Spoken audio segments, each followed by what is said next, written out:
What up, everybody? Happy Friday night, Friday Night Live. Checking in. Haven't been live for a while. Here we go, though. Gonna talk a little guitars, if I could talk. But, yeah. Tonight I got a guest, Mr. Joe Wentz. Let's bring him in, everybody. See, Joe's in the green room. Here we go. What's Joe. going on? How are you doing, man? Oh, I'm doing great, man. Thanks for coming on, jumping on. Yes, thank you, man. Hell yeah. It's been a couple weeks. Or It was it has. last week? It was weekend before last. Weekend before. Yeah. That's right. You were on my show last Saturday. That's right. Now it's my turn to be on your show, and I sent the $300 to your PayPal. So Thank you very much. thanks for letting me be on. Anytime I can use it. I could buy another chips in with that. Man, I'm telling you, I've never had one of those, and I came really close to ordering one time, and I don't know, I didn't, but I don't know, I just never. The only thing I did was the EVH Fakie. I got that from AliExpress, and and it was an unbranded guitar, so I knew it wouldn't get held up in customs or nothing because it's not branded. And and that turned out, I got very fortunate on that guitar. Very fortunate. Got lucky, man. I upgraded a small few things on there, and that guitar is great. I was very happy with that guitar, and I think altogether everything I paid it's like $300 something bucks. Yeah, that's great. It seems like if you get over that $300 range and get some good guitars, like I said, this one I'm gonna upgrade the tuners, adjusted the action, haven't messed with the truss rod at all. It plays great. It's got the EMG 8185s. I've been playing it all night. Played it, took it, really put it through the grind. Was it Tuesday night when we had King Cobra band practice? It was like 4-hour practice. Man, I put that thing. Wow. But the tuners, there is a little something with the tuners. So I do have, they say Grove tuners, but they're not. I think they're a ripoff of Counterfeit. them. So I do have true Grovers coming. So Yeah. as soon as I get those in the next week or so, I will. You'll be able to tell a huge difference. Yeah, because what happens is, no matter how good the guitar is, every time we play or whatever, always tune it up. But like these, it's kind of like there's almost like play in it. There's like that. Oh, yeah. A little bit of play, and it's like, all right, now you know what I mean? Yeah, I know exactly. That's cheap tuners. Yeah, I know exactly what you're saying. I've dealt with that, and I took those things off and went foop, and tossed them in the trash. That's exactly what's gonna happen. But I was thinking about this, man, the other night, because, you said you had those EMGs in there, and I got that Lynch LTD model that I just got a couple of weeks ago. Yeah. And it has a ESP design humbucker in it, which it's okay. But I was seriously considering, because I was trying to attempt to get a wiring harness from Guitar Fetish. And every time I go on there and get what I need, they never have nothing in stock. It's always out of stock. And I was like, That sucks. what are they doing over there, man? They just completely dropped the ball and left the building, or I don't know. But you can't get crap from over there anymore. So I thought to myself, what other brand has like solderless pickup installation and it's EMG? That's right. They got. And I said, let me look into that. So I was like, okay, I want to look into getting I want to see what the best EMG humbucker would be, because I just need one for that LTD, and I want to get a installation kit. And I was looking those up, and I was like, well, it doesn't look too bad. And I was watching a guy do it on YouTube, and I was like, well, that'd be the way to go right there. Right. And so do you have an idea of what would be the best EMG humbucker? I used to be really on top of it. But Maybe it's something we could Google or look up. yeah, you know. I think probably look it here's up. how bad I am at this point right now. I don't know why I'm struggling with this, but I think the 81 is on the bridge. So I think, are you looking for a bridge or neck Yeah, pickup? yeah. Oh no, it's just one pickup. It's just a bridge. Yeah, I it's mean, there's the a few people watching. I think so EMGs are active with a 9-volt battery, and typically right. you get an 85, 81 with them.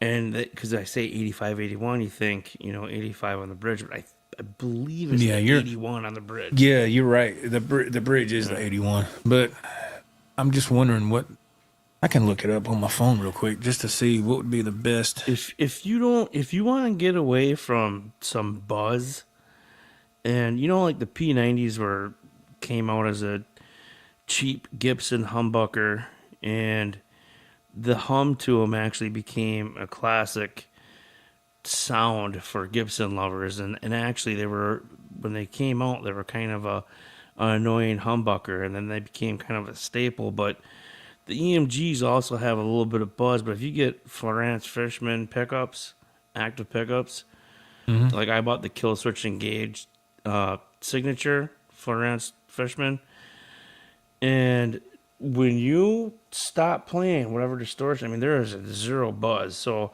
because you were kind of talking like, what's the best EMG? And I'm just thinking in my mind, if you want to go with like an active humbucker, you might want to look at something like that too. I don't think the price difference is very much, if any.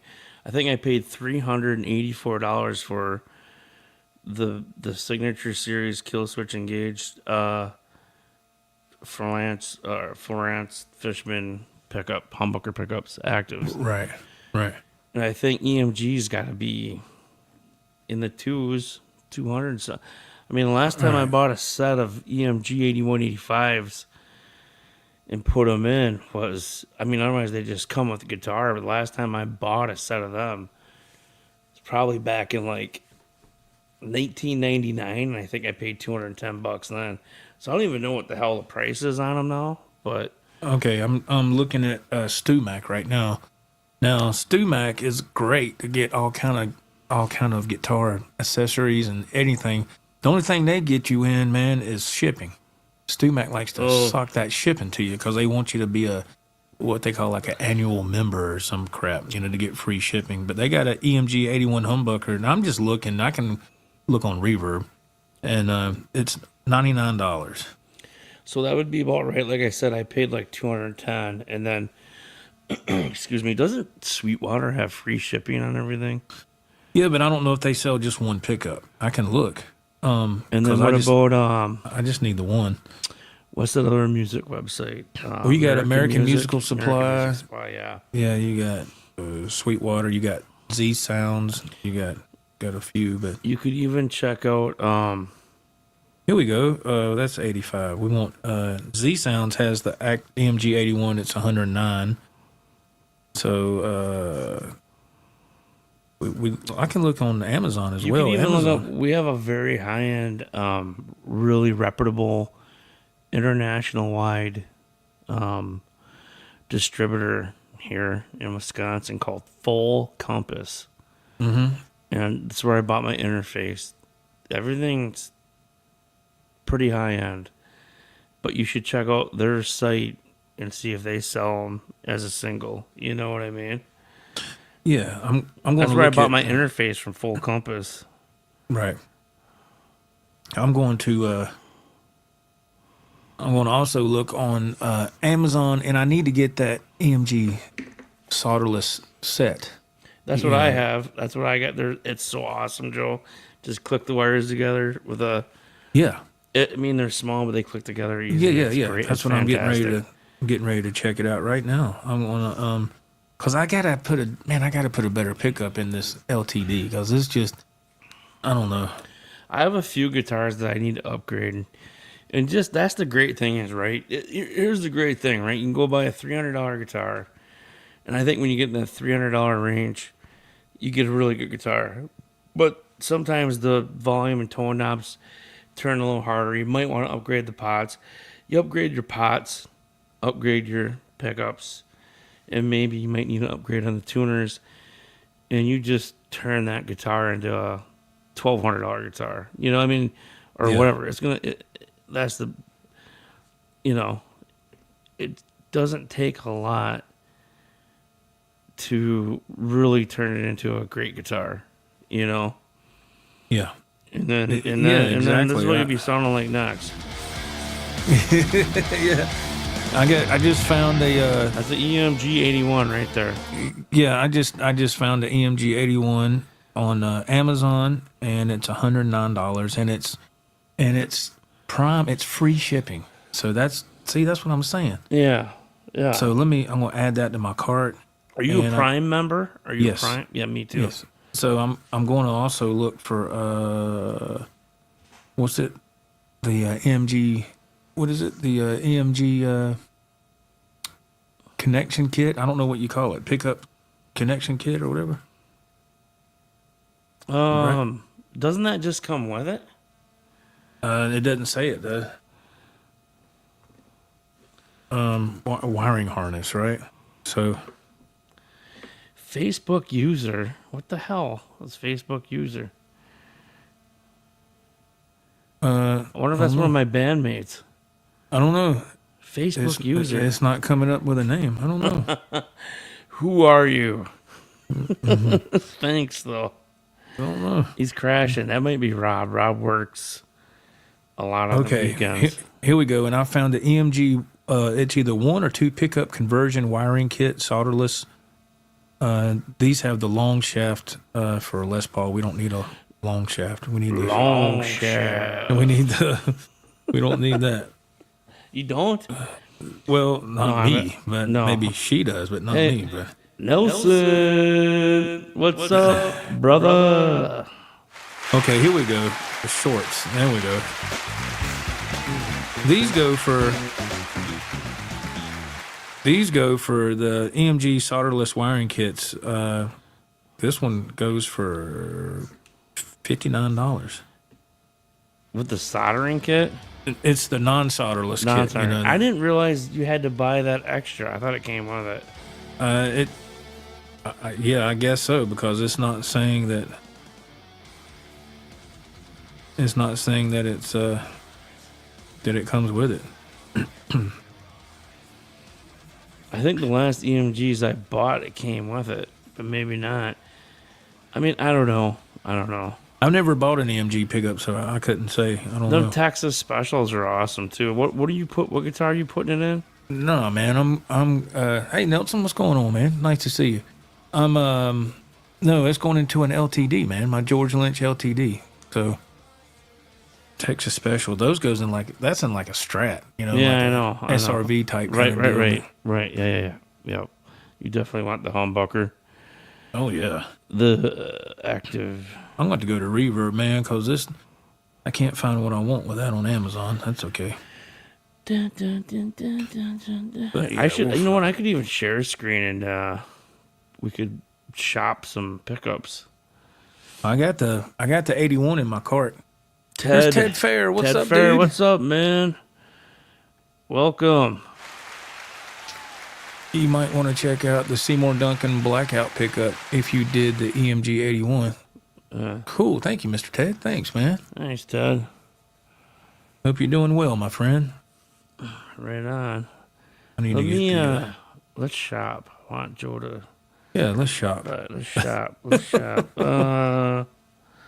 You said you checked out Sweetwater, right? No, not yet. I'll bring up Sweetwater, I want to get the and then I'll share so everyone can help us shop. let's see, EMG. What do I got? 81 wiring. I think it's 81.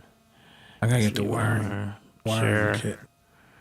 What do we got going here? I gotta bring it in. Man, I can't even spell. It's okay. I never learned how to write either. We're good. Oh Lord. Let's checking out all the. Guess I go to Google and type it in because I this. guess we're gonna do this. Here we go. Buy a $24,000 Gibson SJ200 Monarch. What the heck? It's only $24,999. Only. EMG humbucker connection kit. Here we go.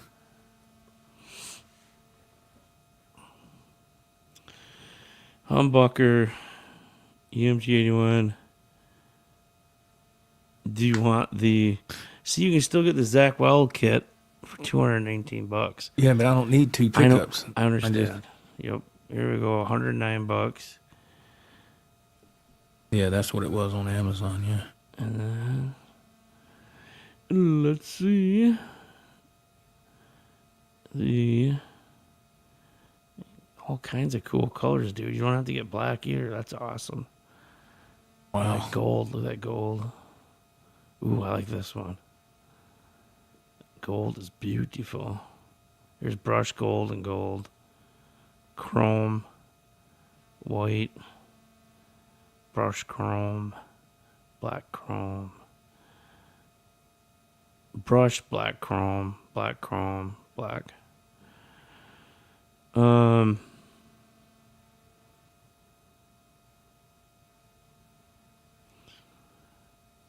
Humbuckers, yeah, the 81's the bridge, the active.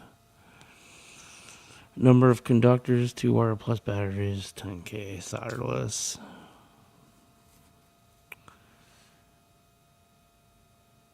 Yeah, I didn't realize that you had to buy the. I suppose your guitar hasn't had 81s in it, so you gotta have the. You gotta buy the harness. Yeah, I gotta.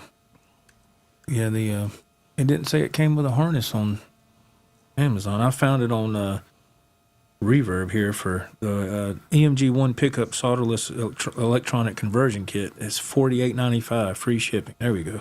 There you go. Add to cart. So.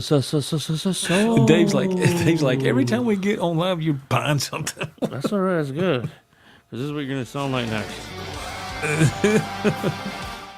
Like, God damn, Joe, Joy, and Gorgira. What? You're Joe. Probably get flagged for that. I better Oh no. probably get booted right off. Yeah, Yeah, man. man. That's what I was saying. I was like, man, I'd like to. And that way down the road, if I ever wanted to, after I get the conversion kit installed, if I ever wanted to swap pickups, I could just go click and, put something else in and snap it, connect it right back, right? Right. Exactly. But yeah, this should be pretty cool. I was looking up how to do it on YouTube. I need to go over the videos again when I get the conversion kit, but it shouldn't be too bad. Should be pretty easy. Right. But it'll be all right, man. I think my son Nathan wants the pickup that's in there. He said, "If you don't want that, can I have it?" I was like, "Yeah." "Yeah, you can have it. I don't know what it is about it. I thought it would be a little bit hotter than what it is, but it's not." So It's just not quite doing it for it's you. just not doing it for me. So yeah, I said, "Yeah, man, we're gonna swap that out." Swap that shit out. Roadie's Jam Cave, what's happening, man? Roadie Jam Cave. What's up, man? How are you, man? My pause button sucks. I gotta push it down. I gotta hold it down. Here we go. Joe's got some. Yeah, there you go. He's got better stuff. I got the poor white trash model over here. Joe's got the I live in Bel Air model Bel Air. roadcaster. Oh my God, we live in a trailer park model. What in the world? I'm just poor white trash here. Nah, man. Driving the Nissan Rogue with Google built in That's is like annoying. Hey Google, turn on Rocky's Food. the ultimate connection. Drive the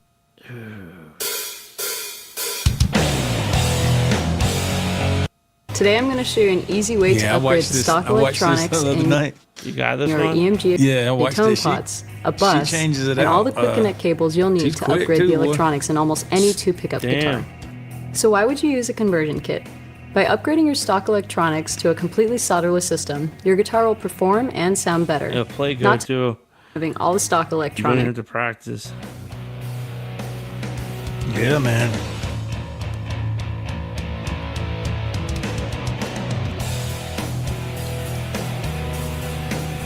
There it is, Joe. Yes, Then sir. you just gotta adjust the height of So it. now I'm going to mount the solderless pots to the guitar. I'm going to make sure that the lock washer goes on first and that all the pots will be facing the same direction to make it easier to connect them I later need on. to get new Into the pots selection for marked the neck, guitar behind the me. bridge to bridge to the bus. The neck position goes into the selection marked Here's neck. the part I need to bridge look at right here. The output will go into the selection marked output, and the remaining black wire goes to ground. Keep in mind that the color of your selector wires may be different based upon the brand of your She's guitar. pretty. Now we're going to secure the bus into the control cavity. Make sure to Yeah. clean the area a little bit before you place the Velcro so it stays secure. Velcro. Oh, is that what? So now we're going to connect So the output jack. instead of doing what I did to my Carvin, I thought the screws I had were short enough, and it went right through the body to the outside of my guitar. Oh man. So she's so smart. Use Velcro. Again. I have two little fang holes because I put active pickups. The Florence Fishman. Right. Brendan B. Squared. What's up, man? brother? How you doing? Yeah, man. So I have two little. Here, hold on. I'll show you. She's a smart cookie. So Not me, I not didn't so catch. much. I didn't catch that. So what she did is she put Velcro in the cavity. That's correct. Okay. I was wondering how. I said, how do those little parts stay? I didn't know what. I missed that. Because here's what happens if you. Wait a minute. How many percent here? Did I go do solo layout? Yeah. There you Yeah. go. Otherwise, you can have this happening. Otherwise, you can have that happen. Oh no. That's what happened on my Carvin. Oh man. Mounting my. See, these are the Florence Fishman. Oh man. And that's where the battery and stuff goes, and for the pots and all that. Man. Yeah, it looks like a little rattlesnake bit it. Oh Lord. So use Velcro, everybody. This is And one of that's my- a great one of- idea. this is one Okay. of my favorite guitars, by the way. A neck through. Yeah. I love this guitar, everybody. It kills. It's killer. Brandon says he just puts a sticker on it. Okay. Yeah, he put a sticker over this. I want to get some like nail polish or something, just dab it because Yeah. this guitar is badass. And I'm trying to think. A good idea. Just put a sticker on it. Yeah. I bought really heavy gauge strings for it. I think this is in baritone tuning right now. Now, do you It's have pretty- the 8185 in that too? These are Oh, Fishman. That's similar. right. I'm sorry. Fishman. This is the kill switch engage. So they're like them, but they have like there's like no buzz, you know. Oh, okay. Okay. Yeah. So we use it. I have it tuned in baritone, Oh. and when you're if you're going. When you're chugging, Yeah. man, it doesn't have any of that 81 EMG buzz to it.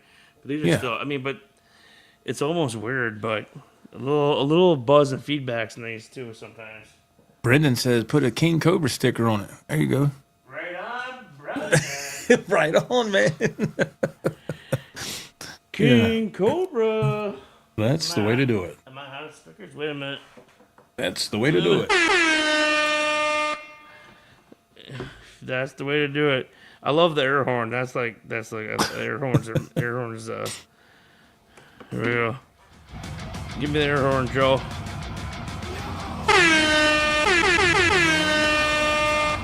There it is, right there. You got it. Slap That's that right it. on there. Holy moly. There you go. There you go, man. Wait a minute.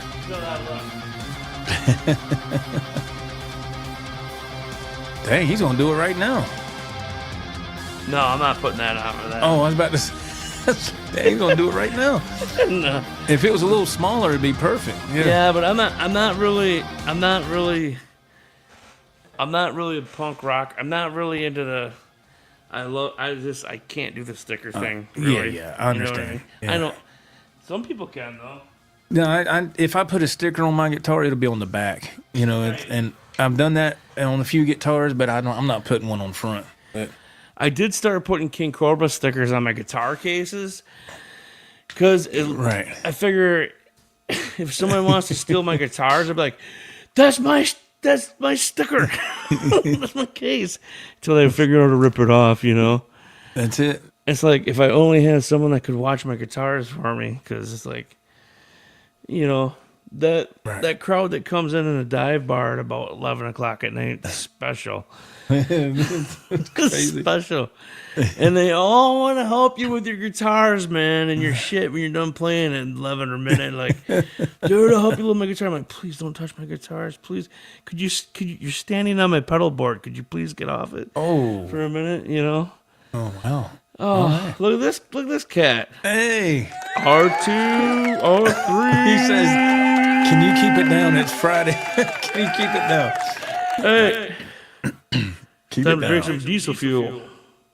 Hey, man, what's going on? R2 loves this band. This song, I think he even covered this song.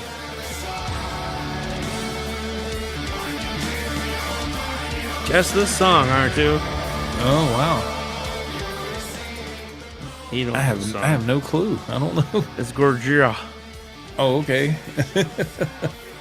Silvera. Nice. They're really what the hell are they? Are they German? Where are they? What do we got here? Oh, Painkiller, Judas Priest. This whole stream's probably gonna get blocked from me doing this. Oh boy. Judas Priest, yeah, silence. Turn that shit down, it gives me a headache.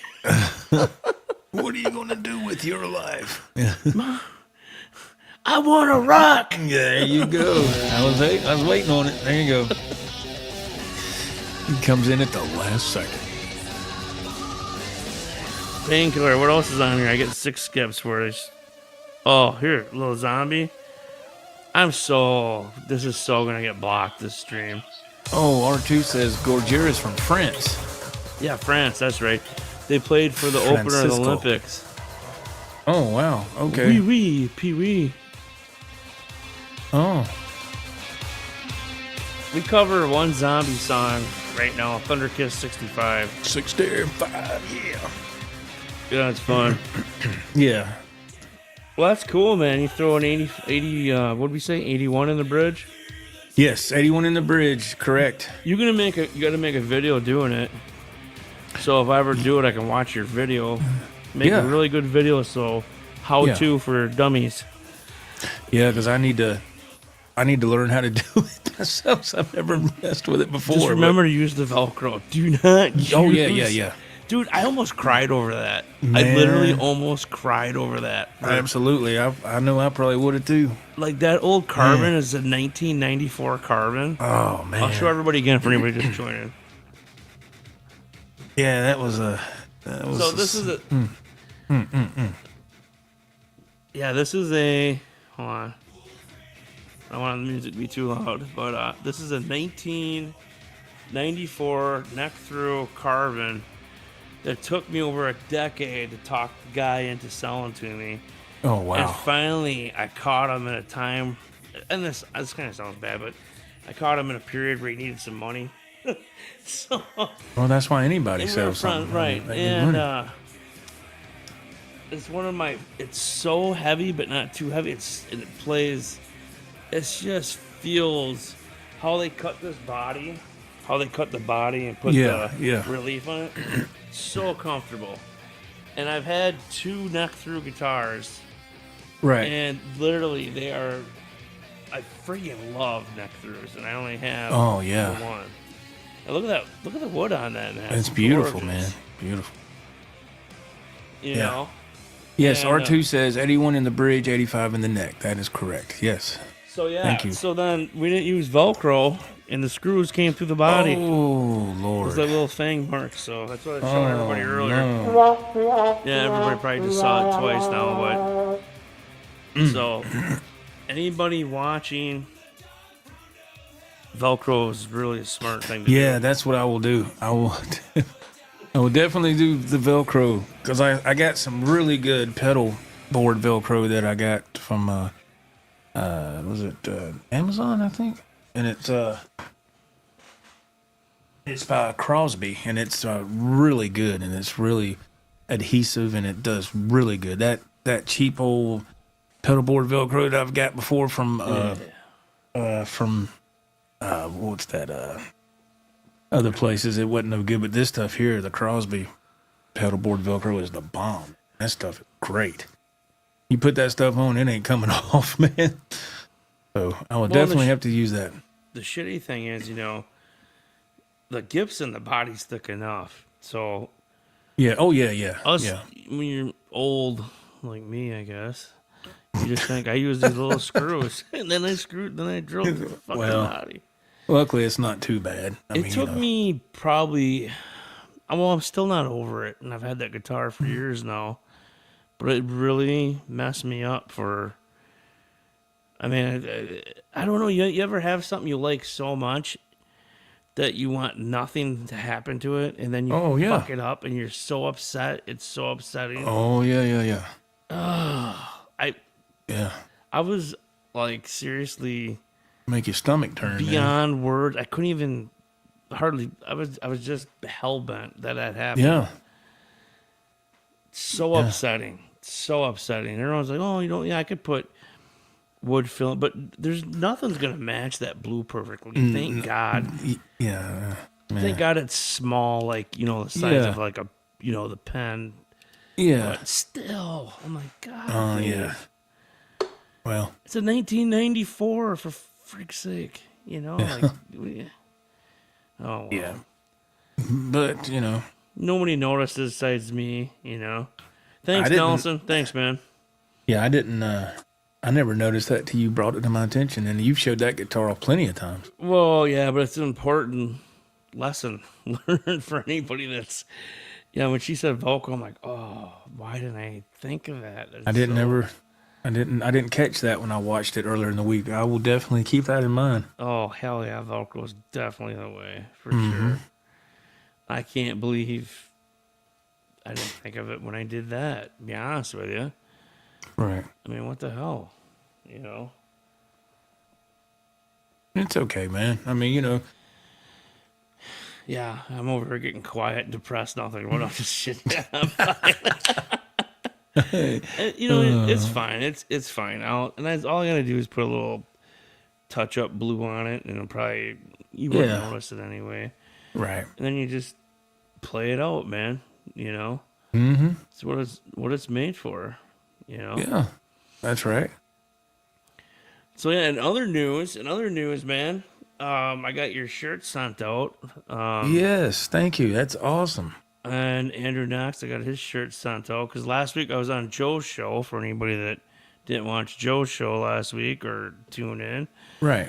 and we were talking, and I don't know how I got brought up, Joe. Maybe you can recap something about the shirts. But yeah, I'm like, yeah, I can get you shirts. And I was gonna go live at our practice, but we didn't practice as a full band for 3 weeks because my drummer was like spent one night in the hospital, and our vocalist was on a cruise, and then because my drummer got an infection in his hand from a sliver doing carpentry work, so he had to heal up. He had stitches. They opened up his finger, did a little surgery on it, and so it was like 3 weeks. I'm like, geez, I don't really want to go live and A little bit of a hiatus there. and bomb on everything. And lo and behold, we had a killer, stellar practice. And I'm not just saying that. Like, it was like sometimes taking those breaks are like the best thing for It's what you need sometimes. Yeah. And we just threw down like might as well have been playing in front of a, you know what I mean? It was amazing. So then we're like, oh shit, we should have went live. And then after like 3.5, 4 hours, we're like, yeah, okay, we're wiped out. We're gonna call it. And I'm like, wait. We gotta get these shirts because I planned on doing it live and we didn't. So I could show you that. I could play that video too for everyone. Everybody wants to see it.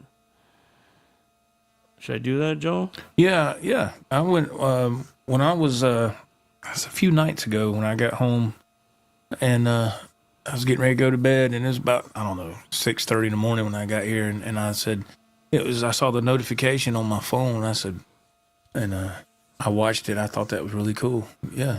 Yeah, it was a great night. I had to edit it. There's still F-bombs in it, and that was after I edited it, and I was like, holy shit. Yeah. You're like BT, our vocalist, is like, damn, dude. You F bomb way more than me, which is so like I'm chopping it up. Like I can't post. I don't know how Facebook it is with that. So I'm like, I don't. you know, It's best just to chop it out. Yeah. as much as you can.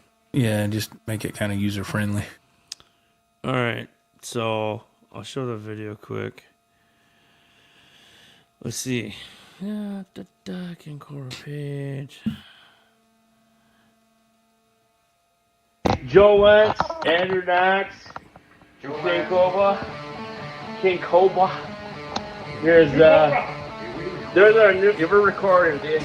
Yo, Andrew Knox and Joe Wentz, these shirts are for you. We're going to sign them and send them out tonight. Yeah, buddy. Proud. That's right. Live practice coming up, right? That's Clint? 4 hours of beers in you right there. Good Lord, man.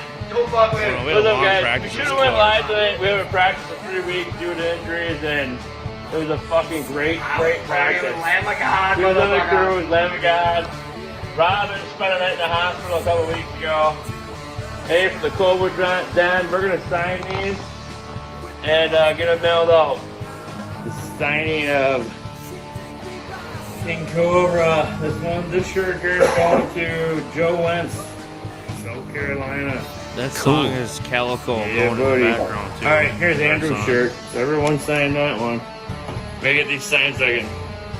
Yeah, this will show up better. My autograph marker is missing where it's engraved. 966, hoodie, t-shirts, $6.99.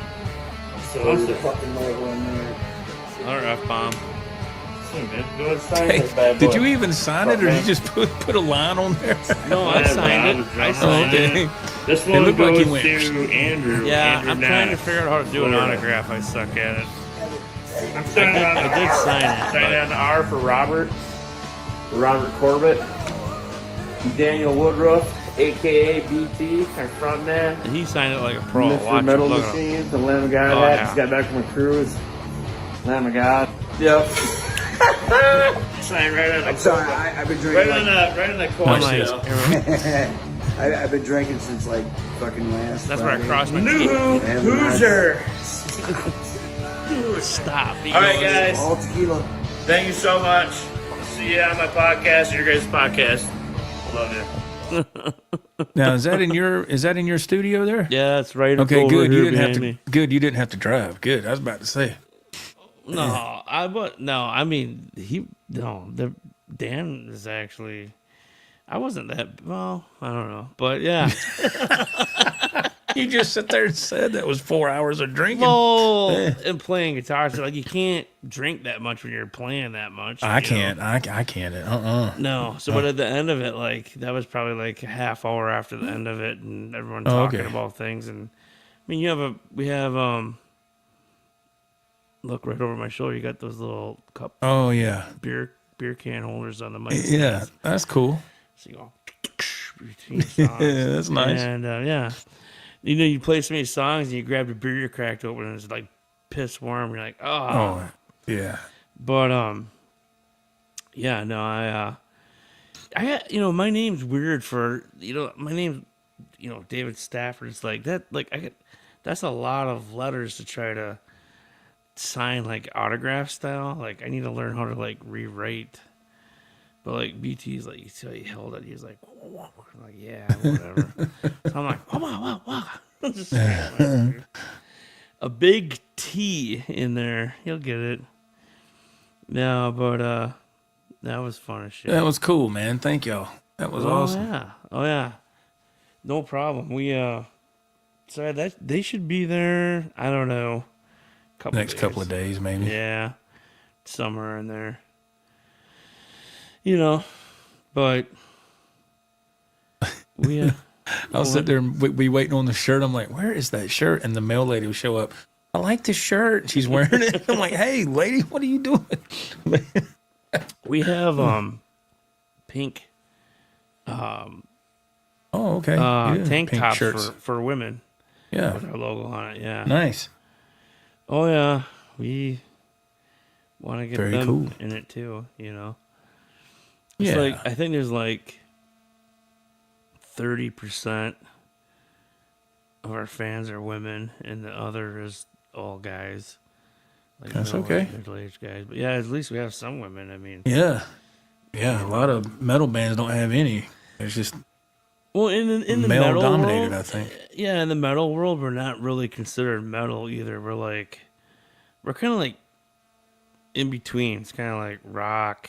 Mm-hmm. We do have kind of like a punk song that we're playing. You're playing Alice in Chains to some Van Halen to Static X to Korn to, you know what I mean? So Rob Zombie, Wade. I mean, we got a hell of a mix of stuff in there that's like, all right. So and now I'm bringing back the song "I'm Broken" by Pantera. I'm doing that one, and then I'm gonna do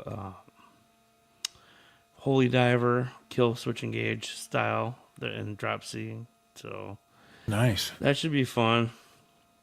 And that's what music's all Absolutely. about, right? Having fun. That's So, it. It's like And I did plenty of that today, man. I did plenty of playing this evening. I plan on playing, and I did too. I played a few hours, at least over 2 to 3 hours tonight, probably 2. And tomorrow, that's all I'm doing until 3 o'clock when we leave to the rodeo. Going to a rodeo. Rodeo. I haven't Yeah. been to rodeo forever. Oh my god, I hadn't either. You know, At the campground that my parents used to live at, and it's the same campground I made videos on my channel about. I did a lot of growing up there, man, from 10 years old up to, God, man, up to my early 30s, I guess. But it used to be like every summer they would have a rodeo out there, and back when I was really young, it was a big deal, man. Ed Brown's Rodeo. I still remember the name of it, Ed Brown's Rodeo. And I thought, who the hell is Ed Brown? But as I who got the hell older, is that Brown? I don't know. That's just Oh, you who's- never learned it? You that's never who figured it out? sponsored it. I don't know, man. And Doesn't matter. Not but important. in the Carolinas, it was a big deal for some reason. But I never could be one of those rodeo people. They always had it in the back of the campground. Toward the back of the property, they had some. A lot of pasture out there with cattle, and they would have it out there. I never would go out there and look at it. I was like, I don't care about that stuff. But they had Right. it every year. It drew a crowd. I mean, it brought a lot of people into the campground. It was a big draw. That's cool, man.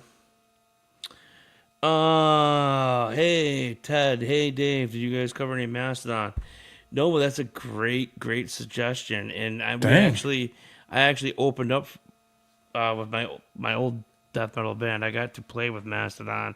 We opened up for them at the Milwaukee Rave. So Damn. they're a great band, and they got some great tunes. Yeah, man.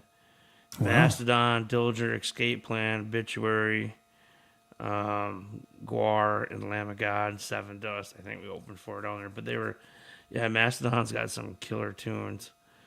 And that's a great suggestion for sure. Here you go. They have some really, really big hits, Mastodon. Some of their songs, like, you wouldn't know it was theirs until someone told you it was by Mastodon. I can't think of the name of it off the top of my head, but like some of them are quite surprising. I was like, they wrote some pretty good tunes, man, for sure. Yeah. Cool deal.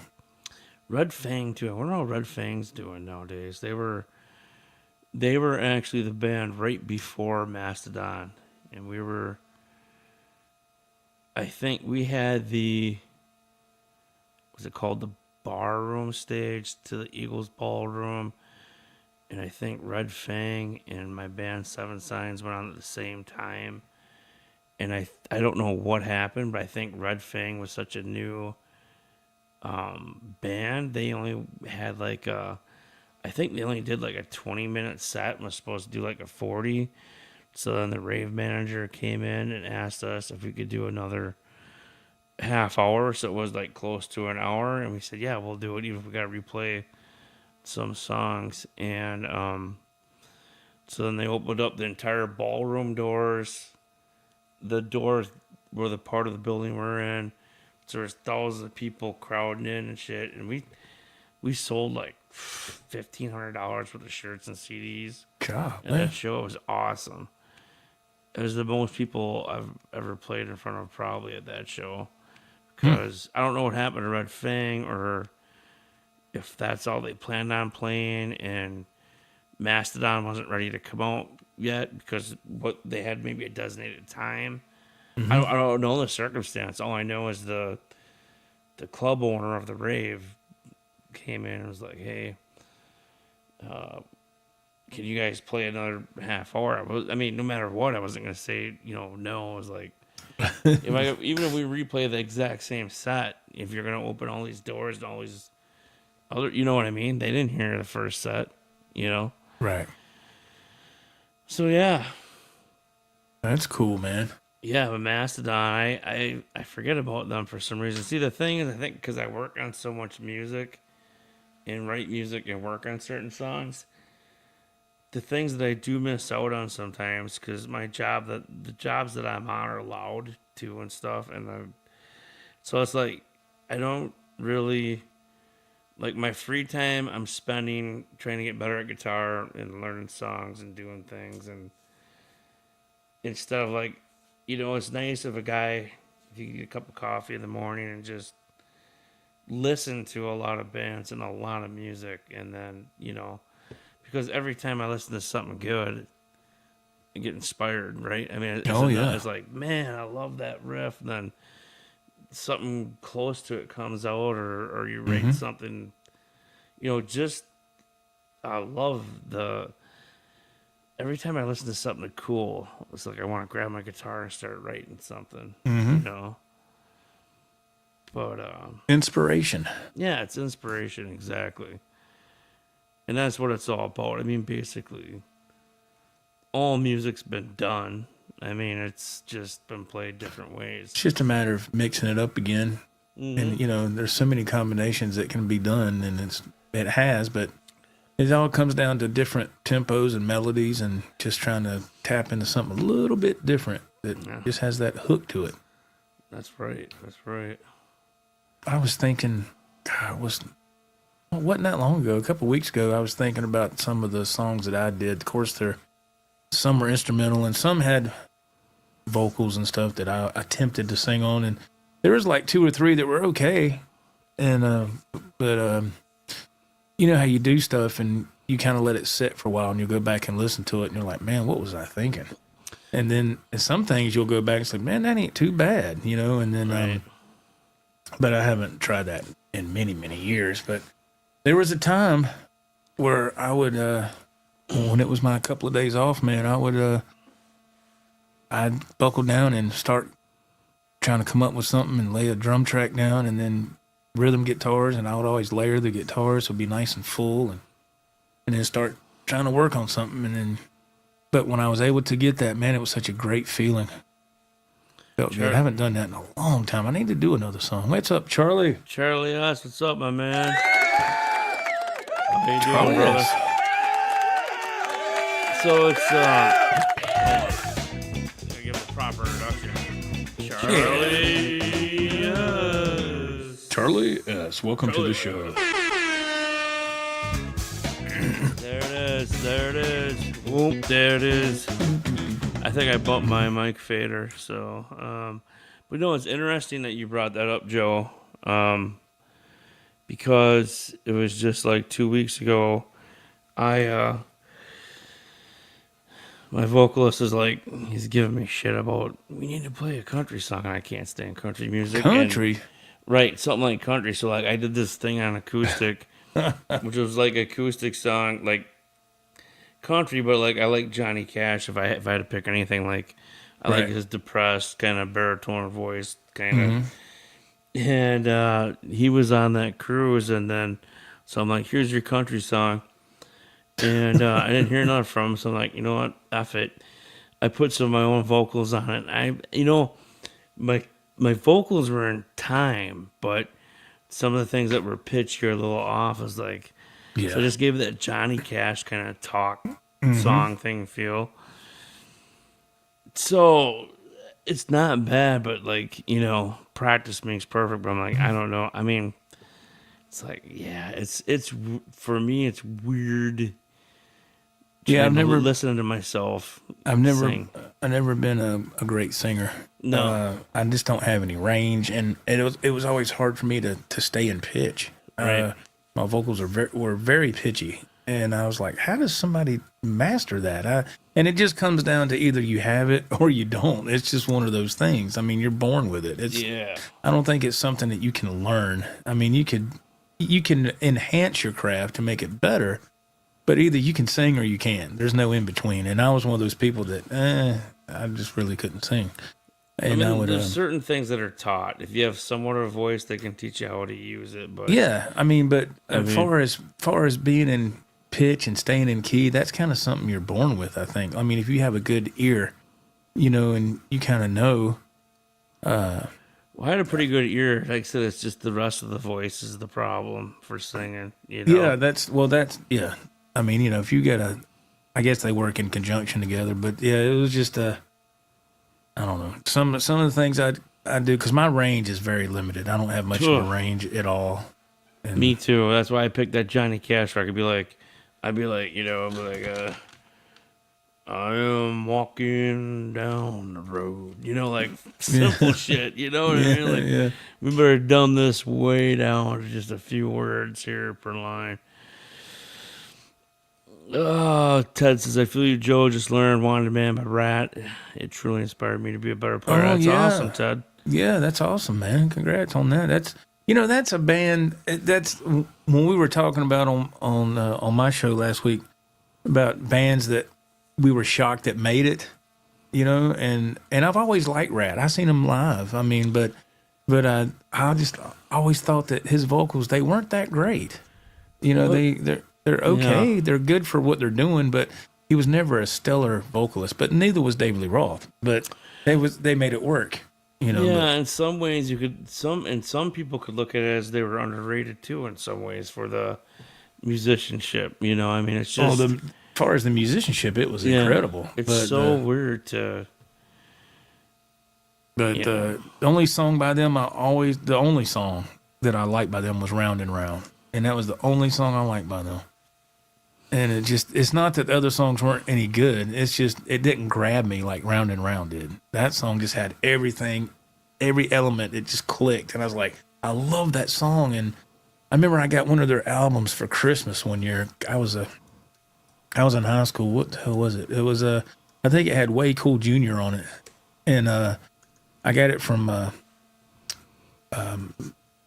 aunt or somebody, and I was like, oh, cool, I got the Rat album. And I listened to that, and I was like, I don't know, it just didn't grab me. That album did not grab me at all. I was like, damn, this sucks. Not the album, just that it didn't grab. I was like, oh, man, come on now. I wanted it to be good, but it just, I don't know, man. I just never was a big Rat guy. No, here we go. Let's oops. Oh man, what's going on? Here we go. Let's check it out. Round and Round. Yeah, this is a good tune, man. I love this song. This song is incredible. And the video was awesome, and for its day, it was just, I mean, they just went What on the year was this? soundstage. 84. It's a great song. I think Rat's got a few good tunes, actually. It was a great video. Right in the heyday of MTV. I bet he can't kick like that no more.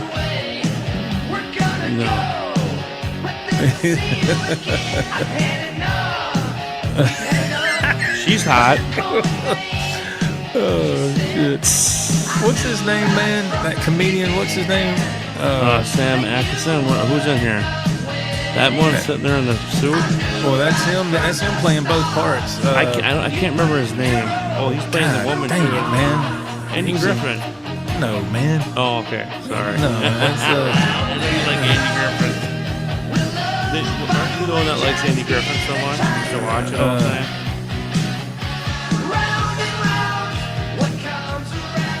Yeah, this song is killer.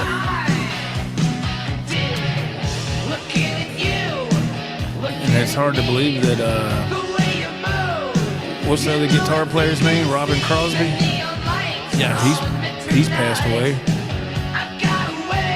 I'm gonna grab a beer, then we're gonna do maybe a little Okay. trivia quick.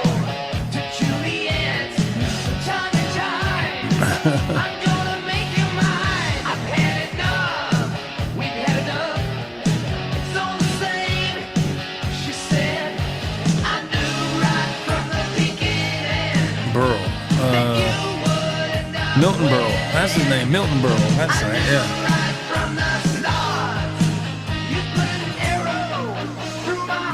That's my favorite part of the song right there. That arpeggio stuff. I love that. Boy, this video's gonna get flagged. Damn. All right, I'm gonna cut it off then. It's Joe, going- I've done so many things tonight that's probably gonna get flagged. I'm just saying. If I don't if want you to get in anybody trouble, can watch this man. replay, I don't care as long as I don't get a strike. But it would be nice if it could be, because there are a lot of people that do watch the replay. But I'm sorry if you can't, because man, I like music and like I played tonight. Joe played tonight. Is like I was to the point of like this. I want to have a beer, chill, and talk. I don't want to. Oh yeah, yeah. Just try to His keep name, playing. that comedian's name's Milton Berle. It just Oh, there you go. It popped in my head while you were getting your brewski. Yeah, Yeah, boy. Milton Berle. Yeah, and you know what's weird? His nephew, Marshall Berle, first managed Van Halen. And Mike as himself. What's up, Ma- brother?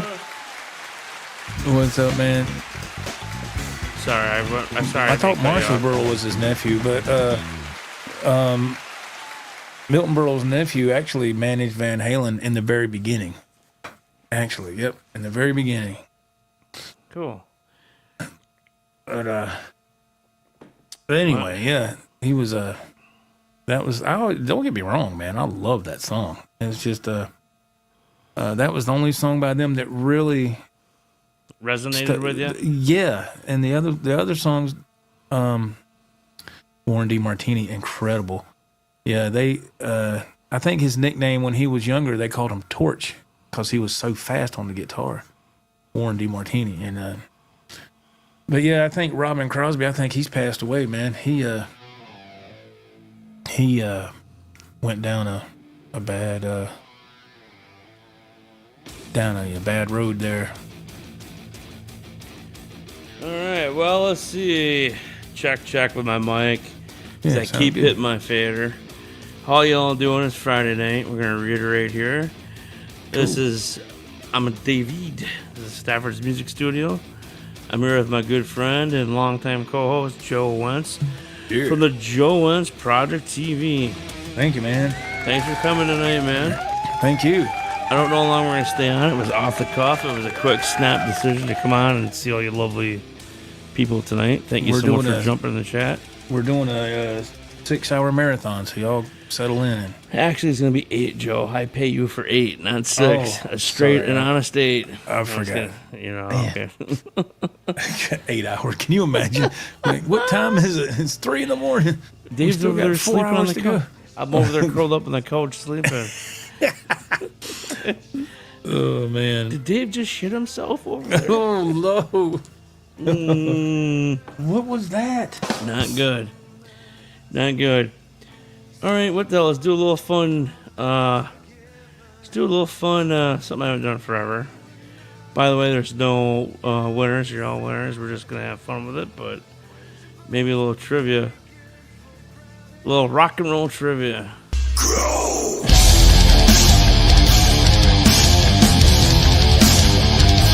Oh, that's our old song right there.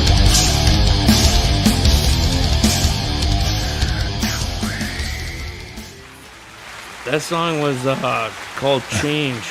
I wrote that in 2010, I think, when I wrote that one. That one was actually played on the radio last time. That was one of our Oh wow. good ones. But anyway, who gives a shit? Let's get to the questions. Holy crap. Oh boy. Oh, shit. Here we go.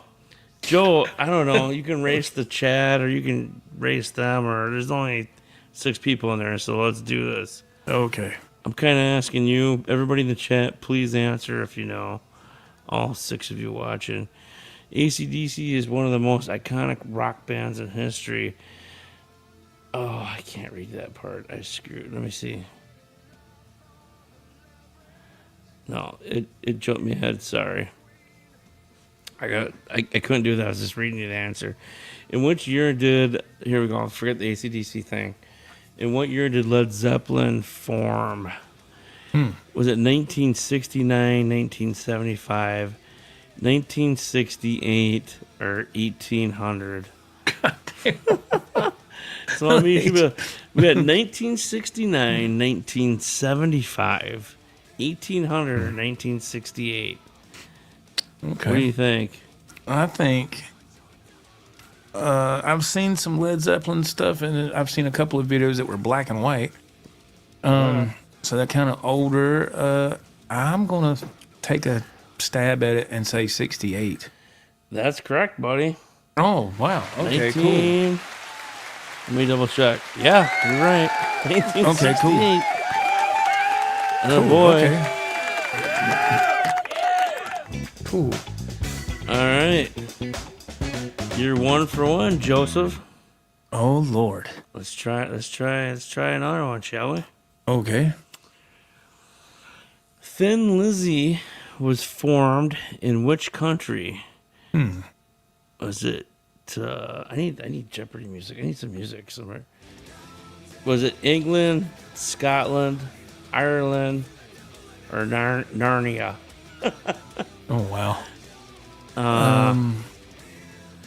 What country was the band Thin Lizzy formed in? England, Scotland, Ireland, or Narnia? I've always liked Thin Lizzy. Of course, I just only know a couple of their songs that I've only heard from the radio. I've never bought their albums or nothing, but nevertheless, fantastic classic rock group. I'm not sure. I'm going to say Ireland. I don't know. Let Don't know me what that's check my consensus. Joe, again, that is correct. Oh man, You're 2 for 2, Ted, and so is Ted. Oh, all right. Ted, Is that Ted Fur? No, fair. Fair. Yeah. Ted's 2 for 2. Joe's 2 for 2. All right. If I had King Cobra picks, I would give you guys one, but I don't. You go. I need to get some. All right, this is getting intense. This is insane. Okay, cool. Okay, here we go. Which artist worked as an engineer on the Beatles' last 2 albums and Pink Floyd's Ooh. Dark Side of the Moon? Ooh. Was it Albert Einstein? What? Body, man. I might say this wrong too. Alan Parsons? Oh, like Alan Parsons Project. Yeah, that's Jeff Emmerich or George Martin? Who worked on those 2 albums? Wow. Albert Einstein, Alan Parsons, Jeff Emmerich, George Martin. I'm just going to go with the person they've always used, to my knowledge. I'm not a big Beatles historian. I'm going to say George Martin. I don't know. And that is incorrect. Oh, man. Sorry. It is Alan Parsons. Really? Yes. Holy moly. Dang. Because Yes. Alan Parsons Project, that's a legit band. I didn't think he was on So produced 2 Alan Beatles Parsons albums. was a renowned audio engineer and producer and worked on the Beatles' final 2 albums, Abbey Road and Let It Be, God, I as didn't well know as that. Pink Floyd's iconic album, The Dark Side of the Moon. I His just learned contributions to these seminal works in the late 1960s and early 1970s were pivotal in shaping their groundbreaking sound. I did not know that. Yeah, it's crazy, That's right? interesting. Yeah, that's. How about that? Wow. Oh, Jesus. So here. Fucking next question. He's aggravated already. I'm not aggravated, but Okay, so who was the lead singer of British rock band The Kinks? Elvis Presley, Ray Davis, It'd be Dave Davis, Davies, Roger yeah. Daltrey. I mean, I don't know the Kinks, but if anybody, I mean, if like Elvis Presley, really, everybody knows Elvis Presley was not the singer for the Kinks. I mean, for God's sake. The Davies, they were brothers in the Kinks. I know one was a singer and one was a guitar player. And they always, just like any other bands with two brothers up front, they always had falling outs, and the Kinks just they had a lot of ups and downs. That's right. You're onto it, but which one? What was their name? Ray Okay, Davies. I'll go and through it. who's You the other betcha. So we had Elvis Presley, Dave Davies, Ray Davies, Roger Daltrey. one? Roger Daltrey. He sang for the Who. So you got Dave Davies and Ray Davies, the two brothers. And which one is the singer? You said. That's correct. 50-50 coin toss here. Oh man, I'm gonna screw this up. You got Dave or Ray? I'm gonna say Ray. Congratulations. Oh man. Ray Davis was the lead singer and primary songwriter for the Kinks, a British rock band formed in 1964. Known for his distinctive voice and clever lyrics, Davies played a crucial role in the band's success and influence on rock music scene. Good There you job, go. Joe. You Hey, are on Ted, fire, man. Brother Ted. I'm 3 for 4. So You are 3 for 4. This is amazing, Joe. Dude, I would have been 0 for probably 4 right now. This is fantastic. Okay. We'll carry on. Definitely. Okay, here we go. We're playing I- for that I- Zach Wild model behind Dave, by the way, y'all. We're playing Right. for that Zach Wild model. No. he's real quick. Goes, no. I was like, damn. Shit.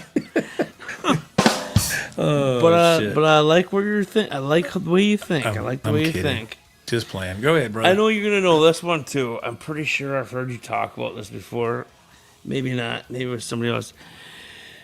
Jim Kerr was the lead singer of what band? The Crew, the Rolling Stones, Tears for Fears, or Simple Minds? Shit. 'Cause I thought I've heard you mention Jim Kerr before. I have not. That's Okay, it wasn't honestly you. the first time I've heard his name. Jim Kerr, the lead. Well, I can't read that part. I'll give too much away. Ray. What was the last one? Was it Ray? It was Ray. Yeah. Yeah, You're right, that was Ted. Ray. Your answer's like coming in super delayed on this. Me? No, Ted. He said, Oh. If you have a pop-out chat, you could see it way sooner. But yeah, And this guy, you're saying? Ted's. Can you read the question again, please? Jim Kerr was the lead singer of what Scottish rock band? The Crew, the Rolling Stones, Tears for Fears, or Simple Minds? Okay. What rock band did Jim Kerr sing for? He was the lead singer. Now, was it a rock band or Scottish rock band? I'm sorry, excuse me. I will rephrase that. It was a Scottish rock band. Okay, all right. That's going to be the. That makes a big difference. That makes a big difference. I would say because Tears for Fears, I think they were like. I want to say they were England, so I'm gonna go with Simple Minds. Damn, son. That's correct.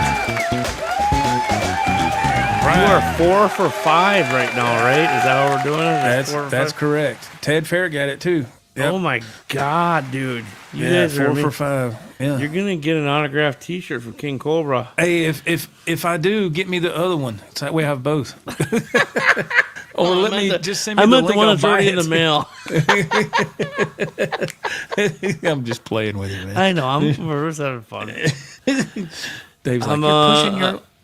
These funds are tapped, Joe. Oh shit, that was great, man. All right, Joe, 4 for I cannot 5. Let's- believe you, dude. I don't know, man. Getting lucky. All right, go ahead. I might screw his name up. Well, just spell it. I'll see if I can. No, so Colin Blunstone. Blunstone. Colin Blunstone was the lead singer for which band? The Dinosaurs, the Zombies, the Animals, or the Beatles? Okay, we know it's not the Beatles. Because I can skip this too if I need to. It's another British rock band. I'll give you that. Yeah, can we skip that one? I'm Let's not skip it. familiar Yep, with- let's skip it. I'm not familiar with that name or none of No, those me things neither. at all. Okay, here we go. I don't know. Is anybody watching the show still? 6? Get ready to type fast, everybody, because this one's everybody's gonna know. Okay, everybody's ready. Everybody's on. Here we go. on those keys. Get ready to type fast. Who replaced Ozzy Osbourne as vocalist of Black Sabbath in 1979? David Coverdale, Ronnie James Dio, Elvis Presley, or Ian Gillan? I would say Ronnie James Dio. That's correct. As I said, everybody would get fast. 1979, Ronnie James Dio. 1979. Ronnie James Dio replaced Ozzy as lead vocalist of Black Sabbath, marking a significant shift in the band's sound and direction. Dio's powerful and operatic vocal style brought a new dynamic to the band, leading to the release of the critically acclaimed albums such as Heaven and Hell. So there you go. Joel, great job. Thanks, man. Mr. Jonathan McCullough in the chat says Dio as well. That How you doing, is sir? correct. How you doing, And sir? Welcome. Ted Fair says Lil Wayne. What? But speaking of Dio, I still love. Is that his debut album? Is it Holy Diver? Was that his first album? Wasn't it Heaven and Hell? Or was it Well, no, you said Heaven and Hell was Black Sabbath. Well, he was. Oh, I'm talking sorry. about Dio. I'm talking about Dio's first album. Was it a Holy Diver or was I don't know, man. I love Rainbow. I know in the that was the Dark first and one Holy with Diver. Vivian Campbell. I love that album, Holy Diver, man. That album is incredible. Yeah, dude, you know what? I have a Bluetooth record player now, turntable, and I've been buying records. So Wow. now Okay. I gotta go buy that. I have Metallica, Ride the Lightning. I have Guns N' Roses, Appetite for Destruction, and I have oh, there's a beer I didn't drink over here, and then and then I have a test press record of King Cobra over there. I set the you like that? He says, "Oh, over here is a beer. Hey, you don't even have this over here." It's like, damn, well, how many beers you got sitting out there? I got 2 open, and this one's cold still. I didn't realize I put it Okay. over when I took a Okay. went and took a piss, man, earlier, and I set it over there, and I forgot about it. All right. But yeah, I don't know. Maybe somebody in the chat can tell you. I don't know. I love Dio, Yeah, he but I really says don't he- know those specifics. Mr. McCullough answered it right there. He says, just woke up in the UK at 4:40 a.m. Holy Diver was the first Dio album. Thank you, Mr. McCullough. Thank you very much. Thank you, McCullough. Jonathan, thank you so much for joining. Thank you. It's 4:40 a.m. there. We're in Central Time where I'm at. It's 10:53 p.m. here, and it's 11:53 p.m. Eastern Time where Joe's at in South Carolina. South Carolina, yeah. I'm We're in almost at midnight. Wisconsin. I'm in Wisconsin, in America, and Joe's in South Carolina. So Ted Fair got it in order right there. Thank you, Mr. Ted. there is Holy Diver, Last in Line, and Scarred Heart. Or, Sacred Heart. Sacred Heart. Yeah, that's cool, man. All right, so what am I, 5 for 6 now? Are you 4 for 5 or 5 for 6? I don't know. I think that's You got to keep track, man. that would be 5 for 6. Yeah. I'm not writing this shit down. We're just going. Okay. here. All right, keep going. All right. We got 25 You ready for more to another go. one, Joe? You like Hey. this? You gonna do another one? It's up to you. Oh shit! I got all kinds of good ones here. We'll do a couple more. Go I ahead. think you're gonna know this one too. Pearl Jam were founded in what decade? The 1990s, 1980s, the 2000s, or the 1800s?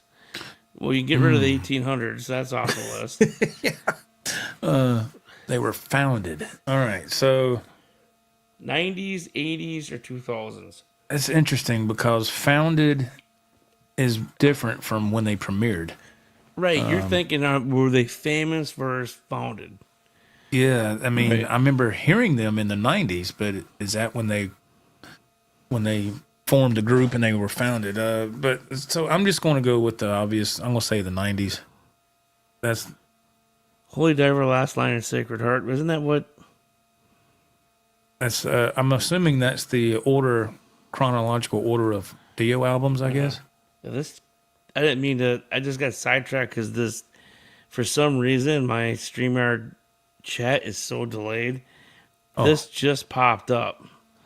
Oh, You know what I mean? And I thought I already brought that up once, and then it just re-popped up. you did. You brought you Yeah. you highlighted it once already. So there's Yeah. some kind of glitch with that. But yeah, what did you say, Joe? The '90s. I'm just going to say the '90s. You're right. Oh man, 6 for all right. 7 or 5 for 6. One of the two. That's 6 for 7. 6 for 7. Jesus Christ. I might have to get you another shirt. Where you're going. Congratulations, Joseph.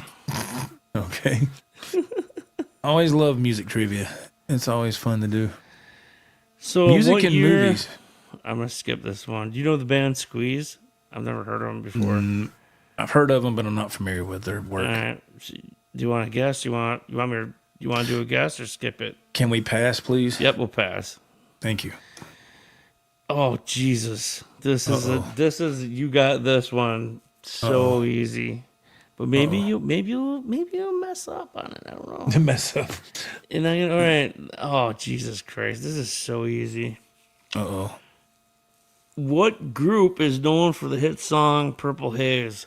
Led Zeppelin, Jimi Hendrix, the Jimi Hendrix Experience, or the Beatles? See, that's where they try to throw you off. Right. They said Jimi Hendrix or the Jimi Hendrix Experience. So But I know you're not going to screw this up. because it would be the Jimi Hendrix Experience. And That's what that would correct. be. That's Right, correct. That is correct. I knew that would not throw you off because I know what you like, Jimmy. Yeah. Yeah, I've always been a big fan of Jimmy because when when the Experience broke up, he kind of did his own thing with Band of Gypsies, and then he went back to being just Jimi Hendrix.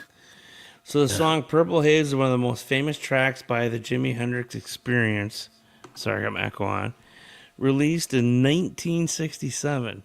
Jimi Hendrix, the group's frontman, is widely regarded as one of the greatest guitarists in rock history, and this song was showcased in an innovative use of the guitar effects and psychedelic rock style. Excellent, excellent, excellent. Yeah, he was ahead of his time, man. I love looking at stuff about Hendrix and movies and stuff. Yeah. I mean, this wouldn't be easy for someone of my daughter's age, but screw it. You might as well rack up another one. Jim Morrison was the frontman of which classic rock band? Do I even need to list them? The Doors, the Beatles, the Byrds, the Rolling Stones. The Doors. That's The right. Doors. Yeah, That's Doors. right. Everybody in the chat probably knows that too. Jim Morrison was the iconic lead singer of the Doors, a seminal rock band formed in 1965. So the Doors was formed in 65. Known for their psychedelic sound, in Morrison's poetic lyrics, the Doors became one of the most influential bands of the 1960s and the 1970s. So 8 for 9. 8 for 9. Man. Ugh, beer burp. Here we go.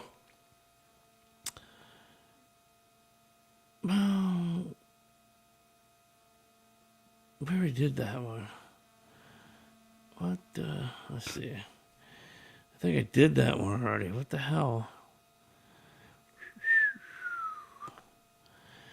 8 for 9 you are? Where do we want to go to? 10? And then Yeah, go we'll do one more and see if we can.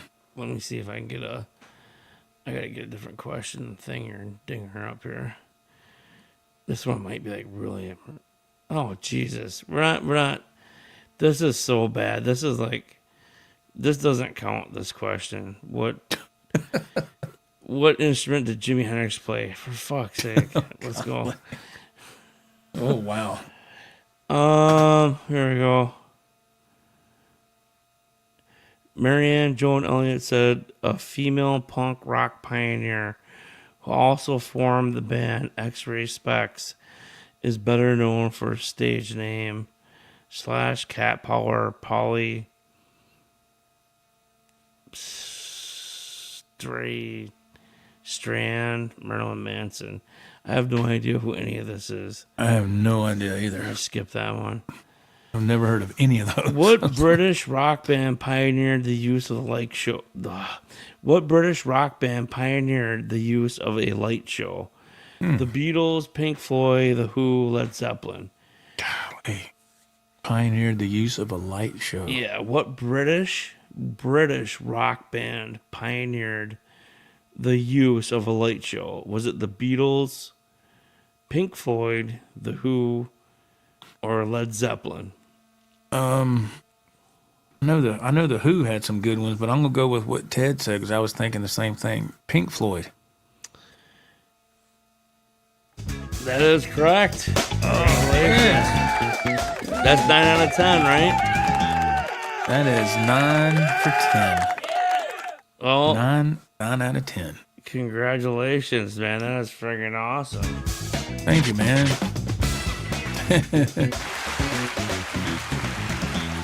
Thank you very much. Sean Z in the chat.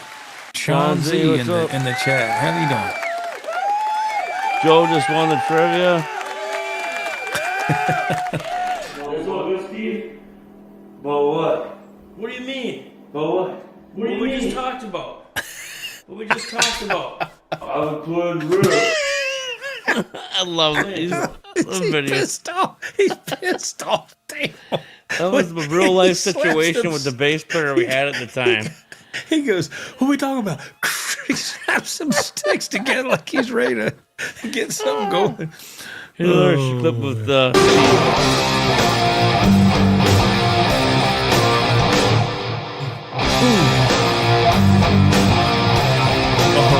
In my UPS outfit.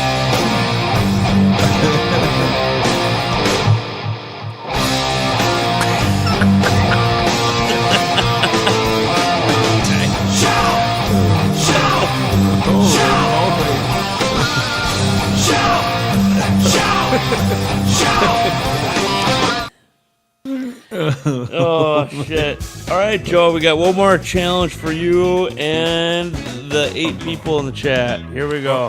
Uh-oh. Quick draw McGraw. Here we come. Uh-oh. I'm gonna play a riff. This is Okay. for the grand. You're already the first place champion on trivia, but this is for the grand champion.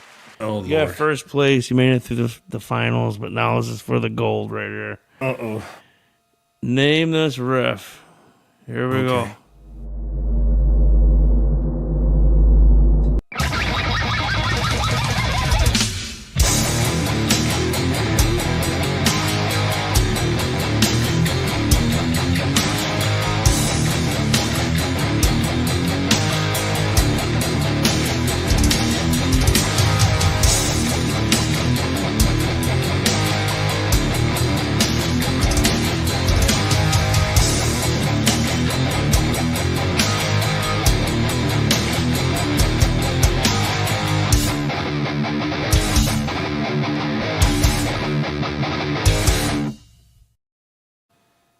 There it is. It's a Pantera song. Joe's like, you're such a dick, Dave. You know I don't listen to Pantera. I have no idea what it is. I have no clue. Oh no, I don't know. you I definitely don't- you swept the trivia, so don't worry about that. I don't know. You are the trivia champ. This has nothing to do with trivia, but thought we just throw in a little guitar riff there for y'all. Anybody in the chat? Yeah, Ted. Ted's got it. A new level by Pantera. Oh, okay. I thought he was saying it's a new level of trivia. That's what I thought he was saying. That's what I thought he meant. I didn't know that was the name of the song. Yeah, new level. Yeah, Sean Z, I suck it. I don't know metal. I don't know metal at all. Hey, you're a tone junkie, Jonathan. Yeah, I would love to. There you go. Thanks for the question. Yes, thank you very much. Joe, would you like to talk to him too? Sure, I'll let you go first because he's heard Okay, your Joe he's heard your Sub- setup right there. Yeah, so wait a minute. Let me see. I have to check one thing quick. Was that? I gotta see what amp I was playing through. Sorry. I think. Okay. So, right here. So that I was running direct in with the HX Stomp. That's what I thought. Yeah, that's why I wanted to check that, which I had a really good impulse response to Sonic Killer, but I still think I have better tone now going through a 5150 Iconic at EVH amp. And so my tone is very, very similar to that, if not better. But basically, I'm running a 5150 EVH amp. I have two of them. I have the 40 watt and I have the 80 watt. The 80 watt's a half stack. 40 watt is more, it's just a combo. And I use that for smaller club gigs, outdoor gigs, bigger venues. I use the half stack. And honestly, Eddie Van Halen was such a genius and worked so good with the companies that what he did was he made an affordable amp that a real life gigging musician can use. You don't need pedals for it. And one thing about Eddie Van Halen and anything that he develops, it's no bullshit. It's the real deal. And as I find out, I'm not a huge Van Halen fan. I'm not talking about Eddie, I'm talking about Van Halen. Not a huge Van Halen fan. But what Eddie did with tone, guitars, and amps was such genius that some of the most badass metal players on earth are using these amps. And anyway, so, I mean, it's phenomenal. He was a tone chaser, right? I mean, what he did was amazing. So I am honest to God, my whole setup and everyone, other bands, people come up to me and go, I can't believe your tone. How do you sound so crisp and clean and have good harmonics and feedback if you want it and this and that. Run a 5150 Iconic EVH amp with a DD6 digital delay Boss pedal through the effects loop. Mm-hmm. And then I have a Digitech whammy pedal going to a Dimebag Darrell wall pedal or a Zakk Wylde to my tuner in front of the amp. And then it just comes down to, I've looked on internet, Ola England, other reviews on all these amps, and looked at their settings and how they have these settings set. And you dial in your right setting, the setting you want on these amps, and I'm simple, tube driver amp, as basic as I can get, makes it that much easier on me for playing gigs. So that's my deal. I love it. I got 2 channels. The clean sounds great. Distortion sounds amazing. I have ran a distortion overdrive, and then it was almost too much, so I took it out of my pedal chain, and I have that Dimebag Darrell Crybaby Wah has a button that you can kick for a little extra boost. So I'll turn my wah on when I do solos, and I'm not like wah wah wah wah all the time, but it's just on, right? Mm-hmm. To give it that boost power, and then it just might be little rocks as you're playing, but it's not. You know what I mean? It's not wah wah wah, but and that's it. And my Digitech whammy pedal, that's basically my main use for that. Is if I'm in drop D. If I'm in drop D and I want to go play a song in drop C, I don't have to switch guitars or tune. I just have it set and push the pedal down, and I'm in drop C. And the latency is very, very low. Or if I'm in standard and I want to play a song in D standard, I just use the Digitech whammy pedal. So I've tried to minimize and make my setup as simple as possible for the best tone possible that I can get. And the rest is in your fingers and you're playing, right? But yeah. So that's my setup. I'm on the other side of the spectrum. Since Dave plays in a band, so he does a lot of live gigs, and me, I don't play live gigs. I don't have that opportunity because the way my job schedule is. But so I do a lot of live playing on YouTube, on the internet. So what I use, I have pedal boards, and I use a little small effects processor called the Line 6 Pod Express, which is under $200. It's incredible. It's got stereo outs, and so what I did is I just incorporated some stereo pedals to go after that unit, so I can get the full stereo effect. And then I'm coming out of the last pedal in that chain, and I'm going into this Rodecaster Pro 2 beside me. You see these things that are lit up here, and that enhances everything. And thank you, Dave. And I have everything right here, and this is Command Central, if you will. You can see I got a rack unit back there, but I bought that stuff earlier in the year. Just got some old rack of unit effects that really weren't a lot of money. It's just some stuff that I remember I always wanted back in the 90s, and I just couldn't afford. I don't use that stuff. I did for a while, and it's okay, but it's outdated. So the stuff I use now on these boards is a lot better. It's updated, and all the little internal parts are really good.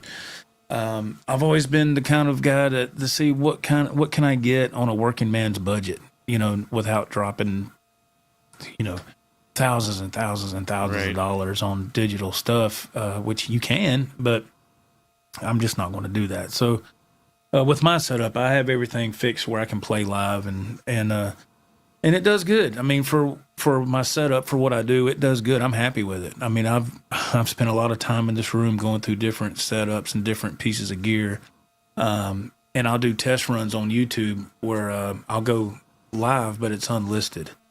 And the reason I do that is I'll play like a song. I'll just pick a song and I'll play through a certain setup, and then I'll unhook some stuff and plug in another rig, if you will, and play another song, or even the same song, and then I'll end that live stream and I'll listen to it back with either in the stereo, a vehicle with the stereo, or some AirPods, and you can hear the difference between the two setups. So that's what I do. So my setup here is for live playing on the internet. So Yeah, no, and it definitely, it's kind of, you got to figure out what your purpose and how you want, because I know, like, my live setup from me playing gigs when I play live on YouTube, everything's a little compressed. I'm like, I lose tone when I go to play live on my channel. yeah, right. And I remember before when I was just doing YouTube, because I quit my band to raise kids or whatever, it doesn't matter. I was like,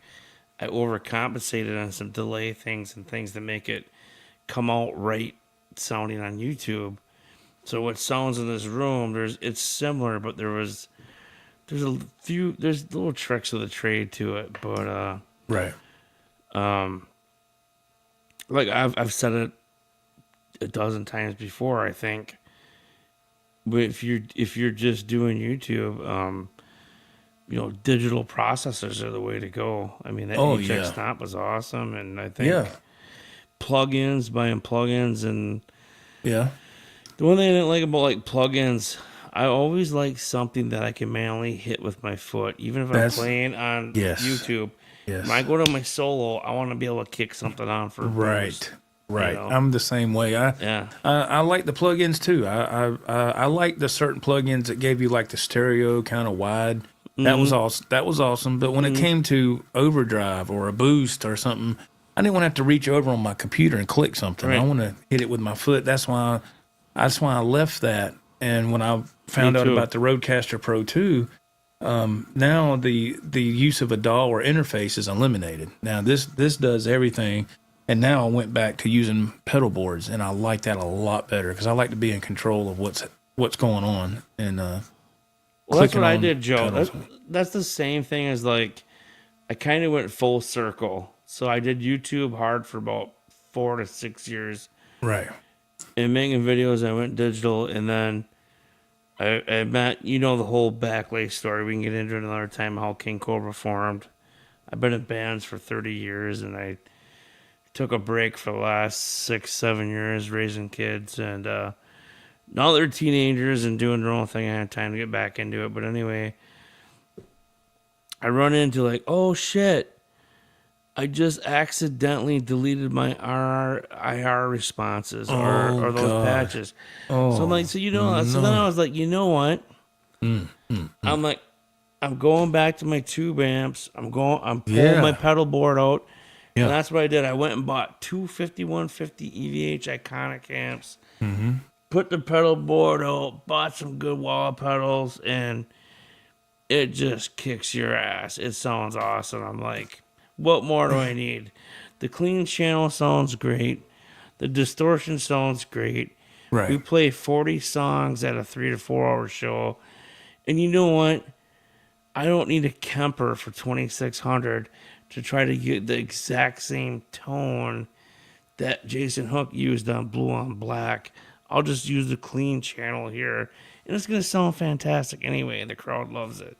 You know what I mean? So it's like, I mean, I literally paid $900 and some for the 40 watt and $1,800 of tax for the 80 watt half stack.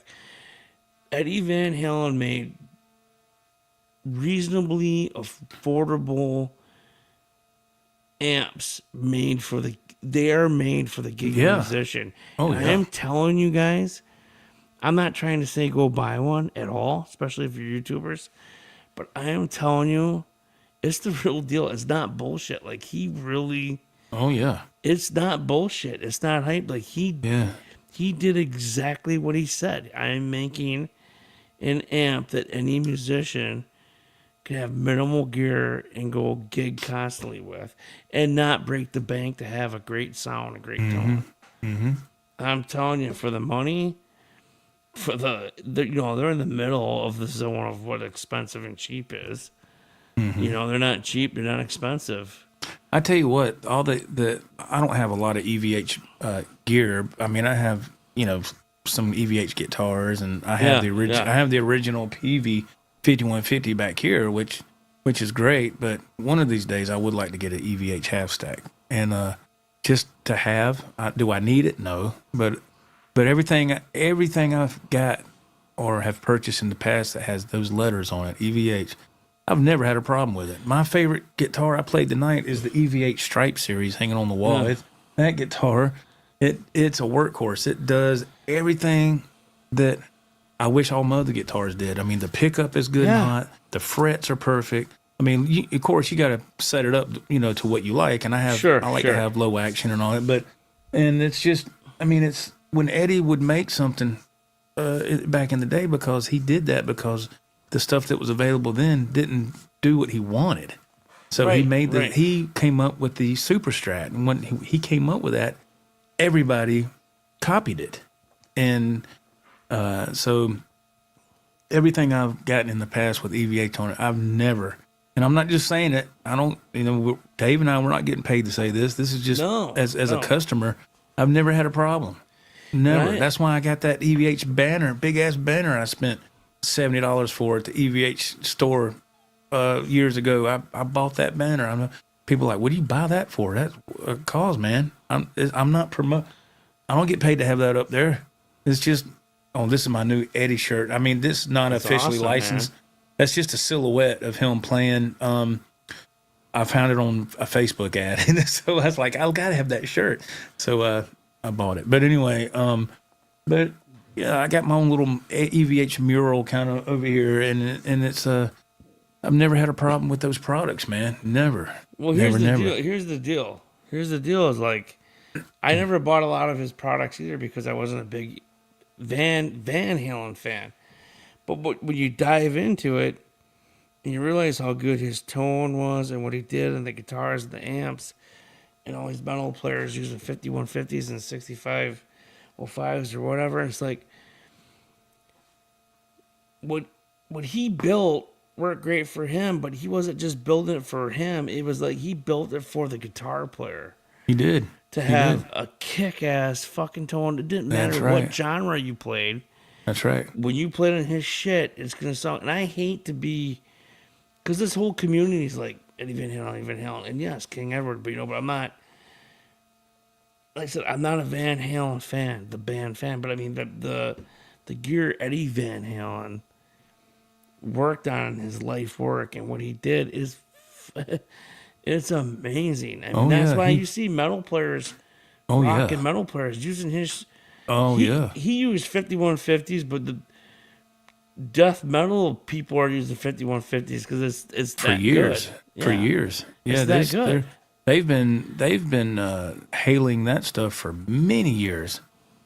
The heavier players. Yeah, he says, John say to Ted, hey, Ted, sounds great, bro. See what I say. You go. I'm not sure what everyone uses, but the Boss IR200 is an amazing piece of gear for live and online streaming. I don't know what the IR200 is. I really I don't know. It's don't. interesting. I have to check into that. Thanks, Mr. Yeah, Ted. I don't know what that is. Yeah, I can look that up, actually. Because then Jonathan responded with, hey, Ted, sounds great, bro.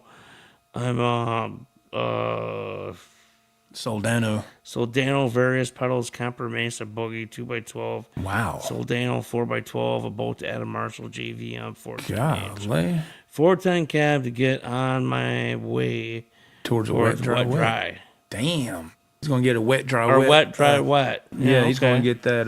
He's gonna get that triple deal going with stereo on the ends and then the dry in the middle. Yeah. Let's see here. I'm gonna do, what is that? IR Boss 200 by IR200. Boss. Okay, here we go. I'm looking it up. Yeah, let's do a screen share here and let's. Yeah, I'm looking it up right now. And maybe even better if there's a review video on YouTube we could watch to see it in action. Yeah, I think we'll be able to do both here in a second. So let's see here. I'm pretty fast on the switch here. You know what I'm saying? Yeah, man. Here we go. So here is a 349. Is that shared screen? Oh, sorry. Here we go. Bada boom, bada bang. Boss IR 200.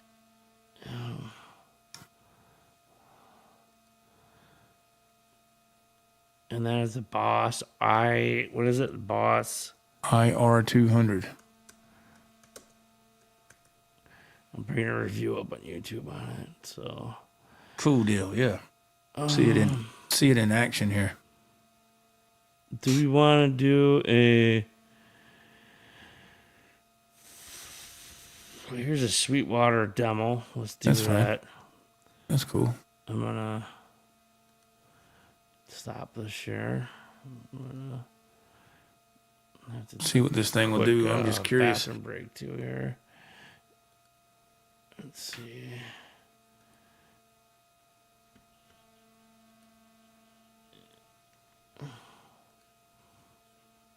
We're taking a look at a new amp simulation pedal from Boss. Let's get started.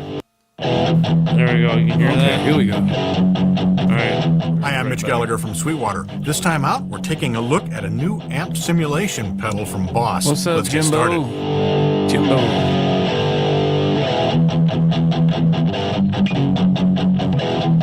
Today we're looking at the IR200 from Boss. This is an amp emulator that allows you to load your own impulse responses, has tons of onboard sounds, 128 presets, MIDI control, external foot switch and expression pedal control, an effects loop that can be mono or stereo, and much, much more. Let's take a closer look. The IR200 is a very advanced pedal. It features 2 custom DSP processors inside, and it operates at 32-bit floating point for processing with 96 kilohertz sample rate. The input and output A to D conversion is also 32-bit. Out of the box, the IR200 comes loaded with 144 Boss impulse responses. Now, impulse responses are basically captures of sounds that you can apply back to your guitar, and they give you a very authentic amplifier response. So we've got 144 of those from Boss, and we've also got 10 of those from Celestion. So a wide range of different impulse responses that we can choose among. Now, we also can load 128 of our own impulse responses, and those can be wave files at either 200 milliseconds or 500 milliseconds. And again, we have that 96 kilohertz sample rate and 32-bit processing inside. To get those impulse responses into the IR200, it comes with free IR loading software that also allows you to back up all your settings. That runs on Mac and Windows.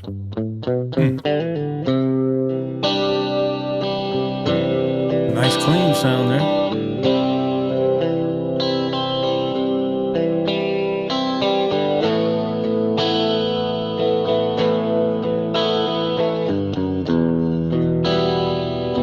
We've got 8 different guitar amplifier types here, and they range from natural, which is a clean amplifier created by Boss, to high gain amps, to a JC120, to a Twin, to British Stack. So we've got a wide range of different amplifier types inside to choose from. We've also got a number of different cabinets. In fact, you can have a cabinet A and a cabinet B, and you can assign microphones to those and adjust all those different parameters to get a very authentic sound. If you're a bass player, we also have 3 bass amp types here. Now this makes the pedal even more versatile because you can actually use it as an audio interface. So you could be at home using this as your audio interface via USB. You can be recording your guitar parts through the different amplifiers, pick up a bass, record your bass parts. You can record dry parts and reamp through the IR200. You can use it to play back tracks from your DAW. The USB implementation is very powerful. It becomes even more versatile when we look at some of the functionality.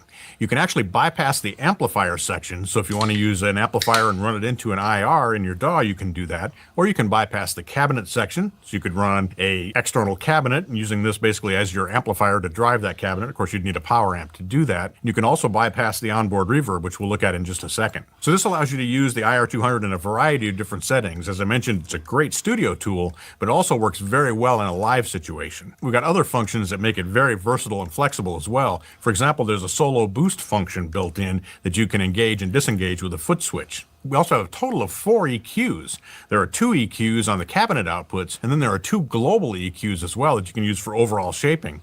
Now these are great if you have your presets set up for, say, home, and then you take the IR200 out and use it in a different location. You can engage those global EQs to reshape everything to fit the venue that you're playing in. What up, Jim? Is this a good video, Joe? Yeah. Or do you want me to cut it?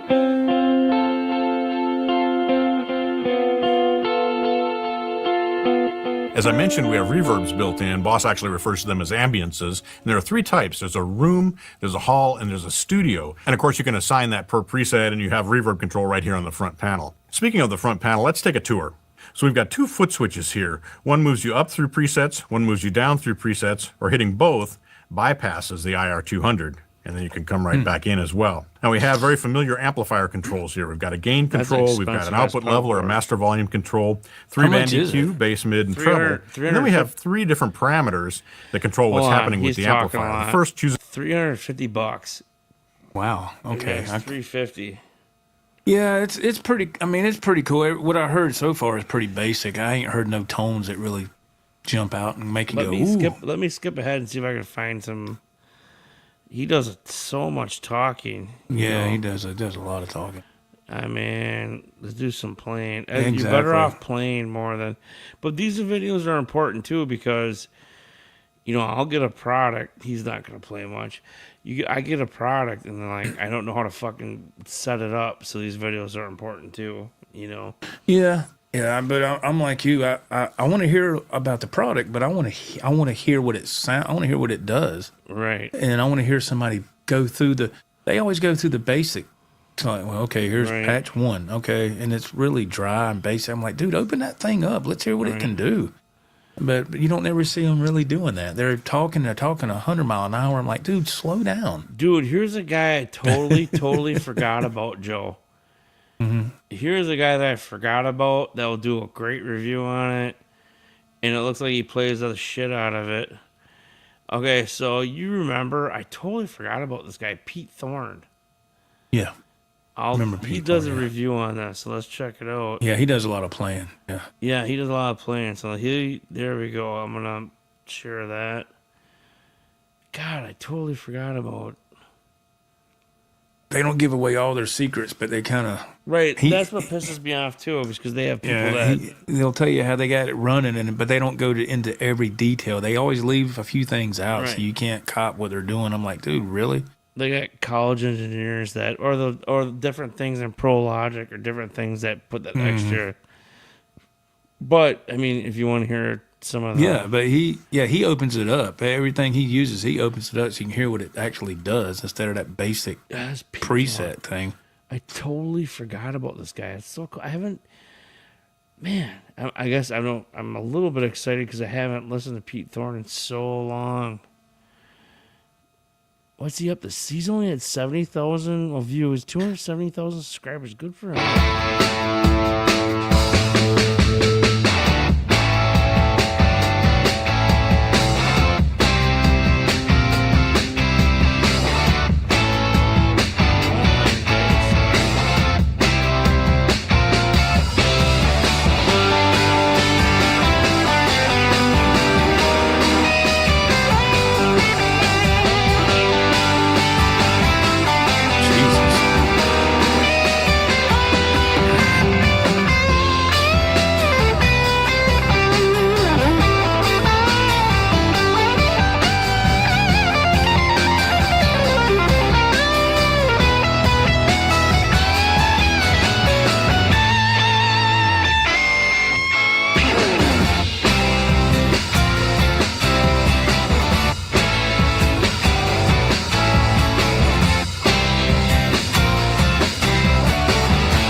only took them 7 hours just to do that part right there. Well, hello there. It's Pete Thorne. Welcome to the studio. all Hey, them check it out. edits. Latest pedal in Boss's 200 series. It's the IR. Yeah, I'm not.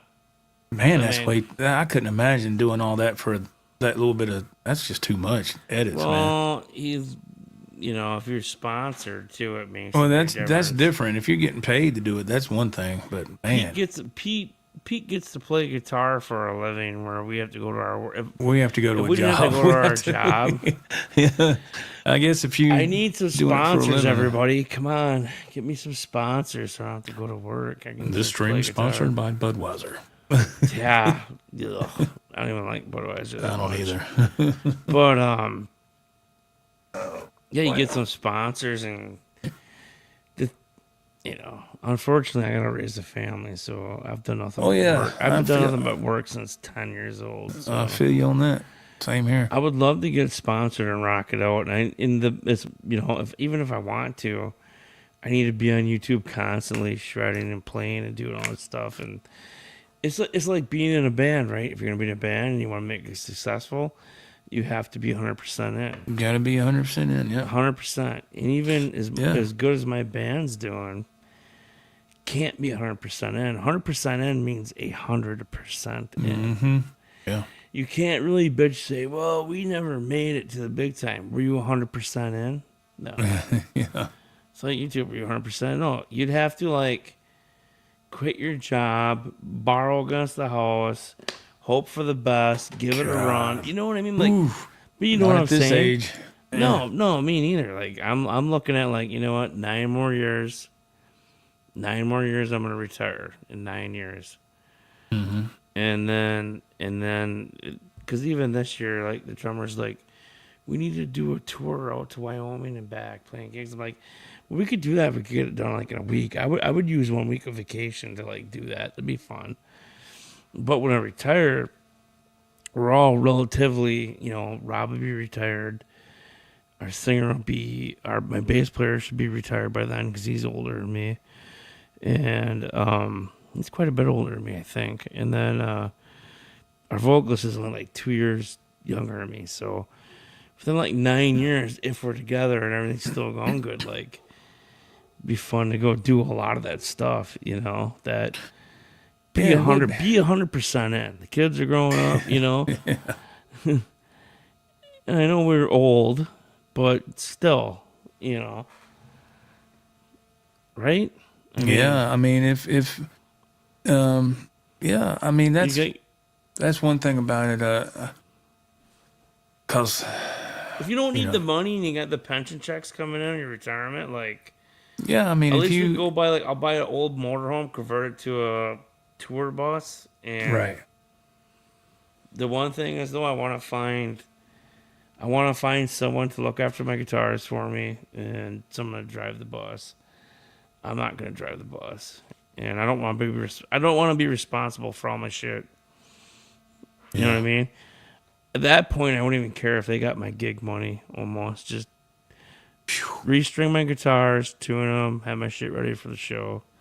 Well, depending on what I get paid. If they're gonna pay, if I'm gonna make $1,000 a night, then they're not getting all that. But you know what I mean? Right. Yeah. I mean, a typical show, my cut might be $200 to $300 on a big show. Mm-hmm.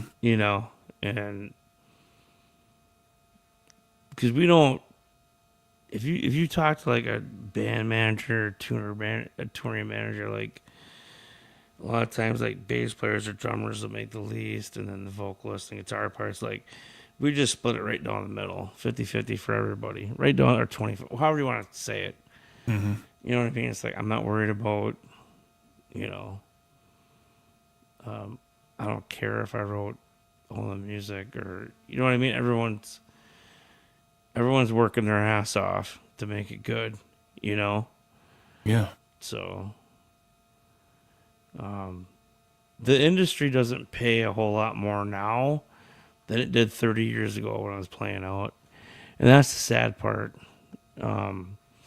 2007 to 2013, In my death metal band, Seven Signs, we'd have a 45-minute set. We were getting paid for because we got pretty big gigs. We were getting paid like 12 to 1,500 a gig, but you'd book, 3 hours. You'd pay 2 other bands, and by the time you pay your sound guy and this and that, and we had a 5-person band. I mean, you were lucky to leave with gas money, and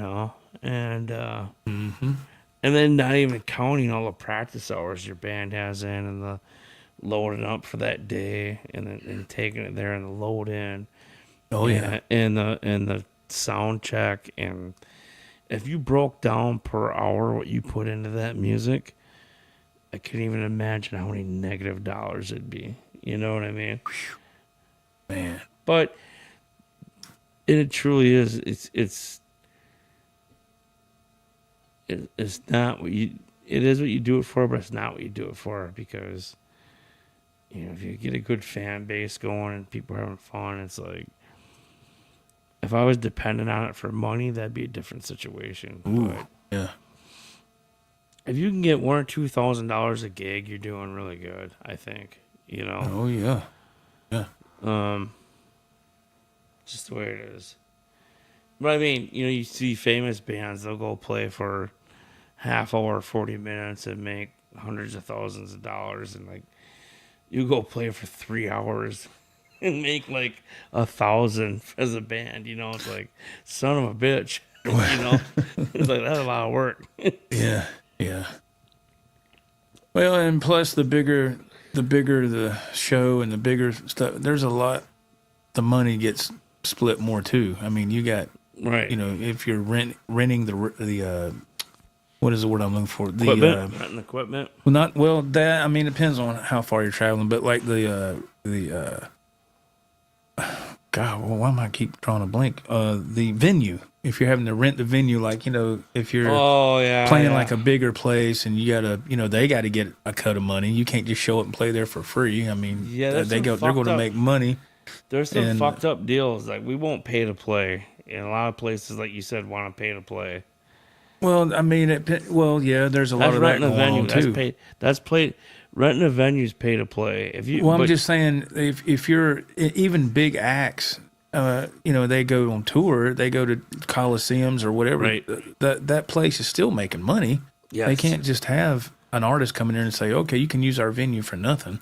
Right. I mean, it's all about making money. So right. They're going to make their money. So now if the band's paying to play that's I can't believe that still goes on like it does, but it does. It does. So big venues, you can pay up to $2,000 to be on the stage, but you pay that kind of money, you're not guaranteed to make anything. I mean, it is, to me, I've never done it, but to me it seems like a very, very big roll of the dice. Like, that's why we won't pay to play. What we do is you find clubs that want a band there. Right. You bring the band, and if you can bring 100 people in, or you can bring 500 people in, that little dive bar of that club can make, some places we figured made $8,000 in one night or whatever. Oh, yeah.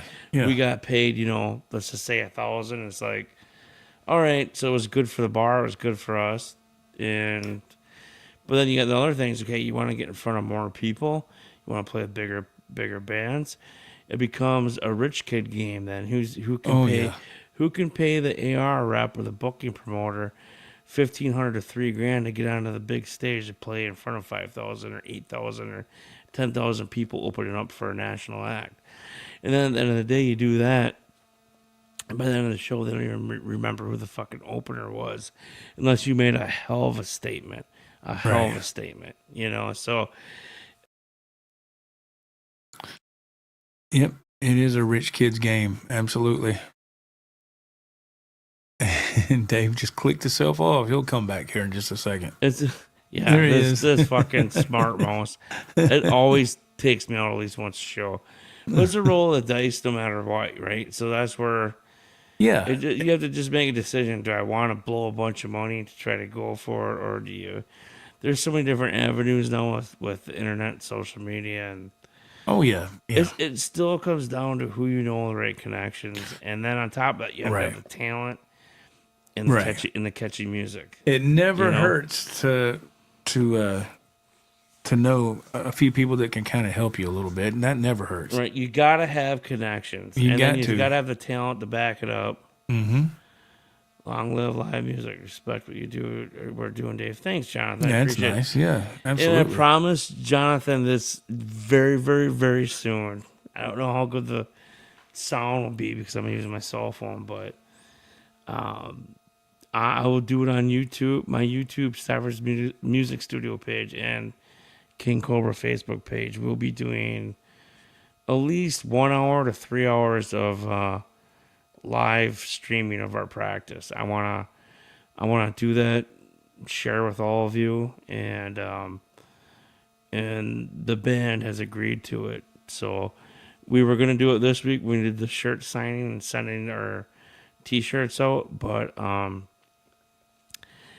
everyone's a little like skeptical because we didn't practice for a couple weeks. So it was like, ooh, but. It's like riding a bike, man. Yeah, and it was a fantastic practice. It was so friggin' one of the best ones. I was like, like I said, right there's why we should have went. But you know, we've been on over 2 hours. I'm gonna I just want to say to everybody, it was a very short notice, and thank you all so much for coming on and getting involved in the chat. I really appreciate it. Joel, thank you so much. Short notice too. I gave Joel. I just threw Joel a message and said, "Hey," I'm rolling around the idea of just jumping on and going live tonight because I'm gone the rest of the weekend. I'm sick of playing guitar for the night. Not that I'm sick of it. I was just kind of wore out, wanted to chill.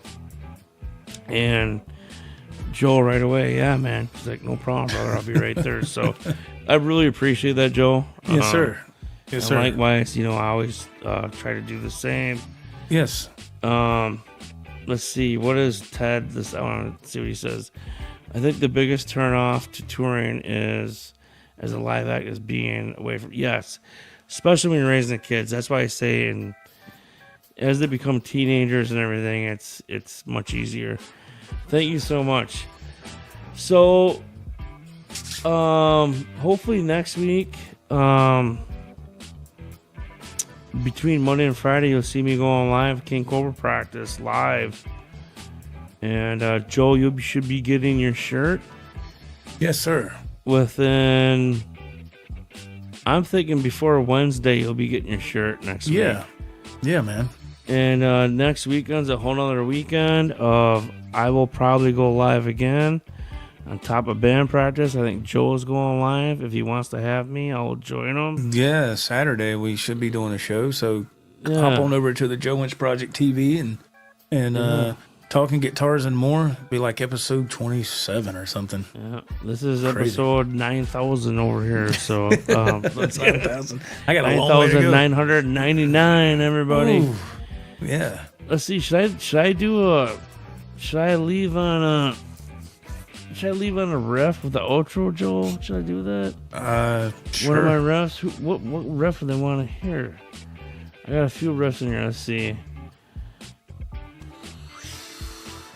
Something more upbeat, maybe. Yeah.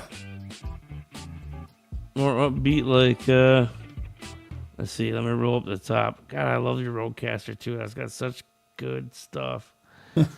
Hit that again, Joe. I love that. That's great.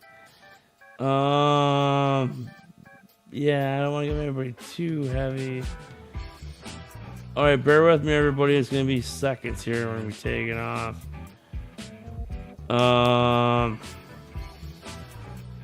Pour some sugar on me, Def Leppard. Sure. Or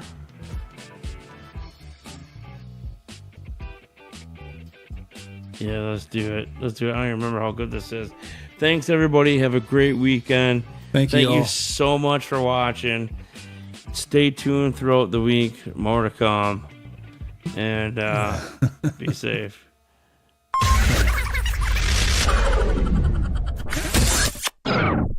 Step inside, walk this way, you and me, babe.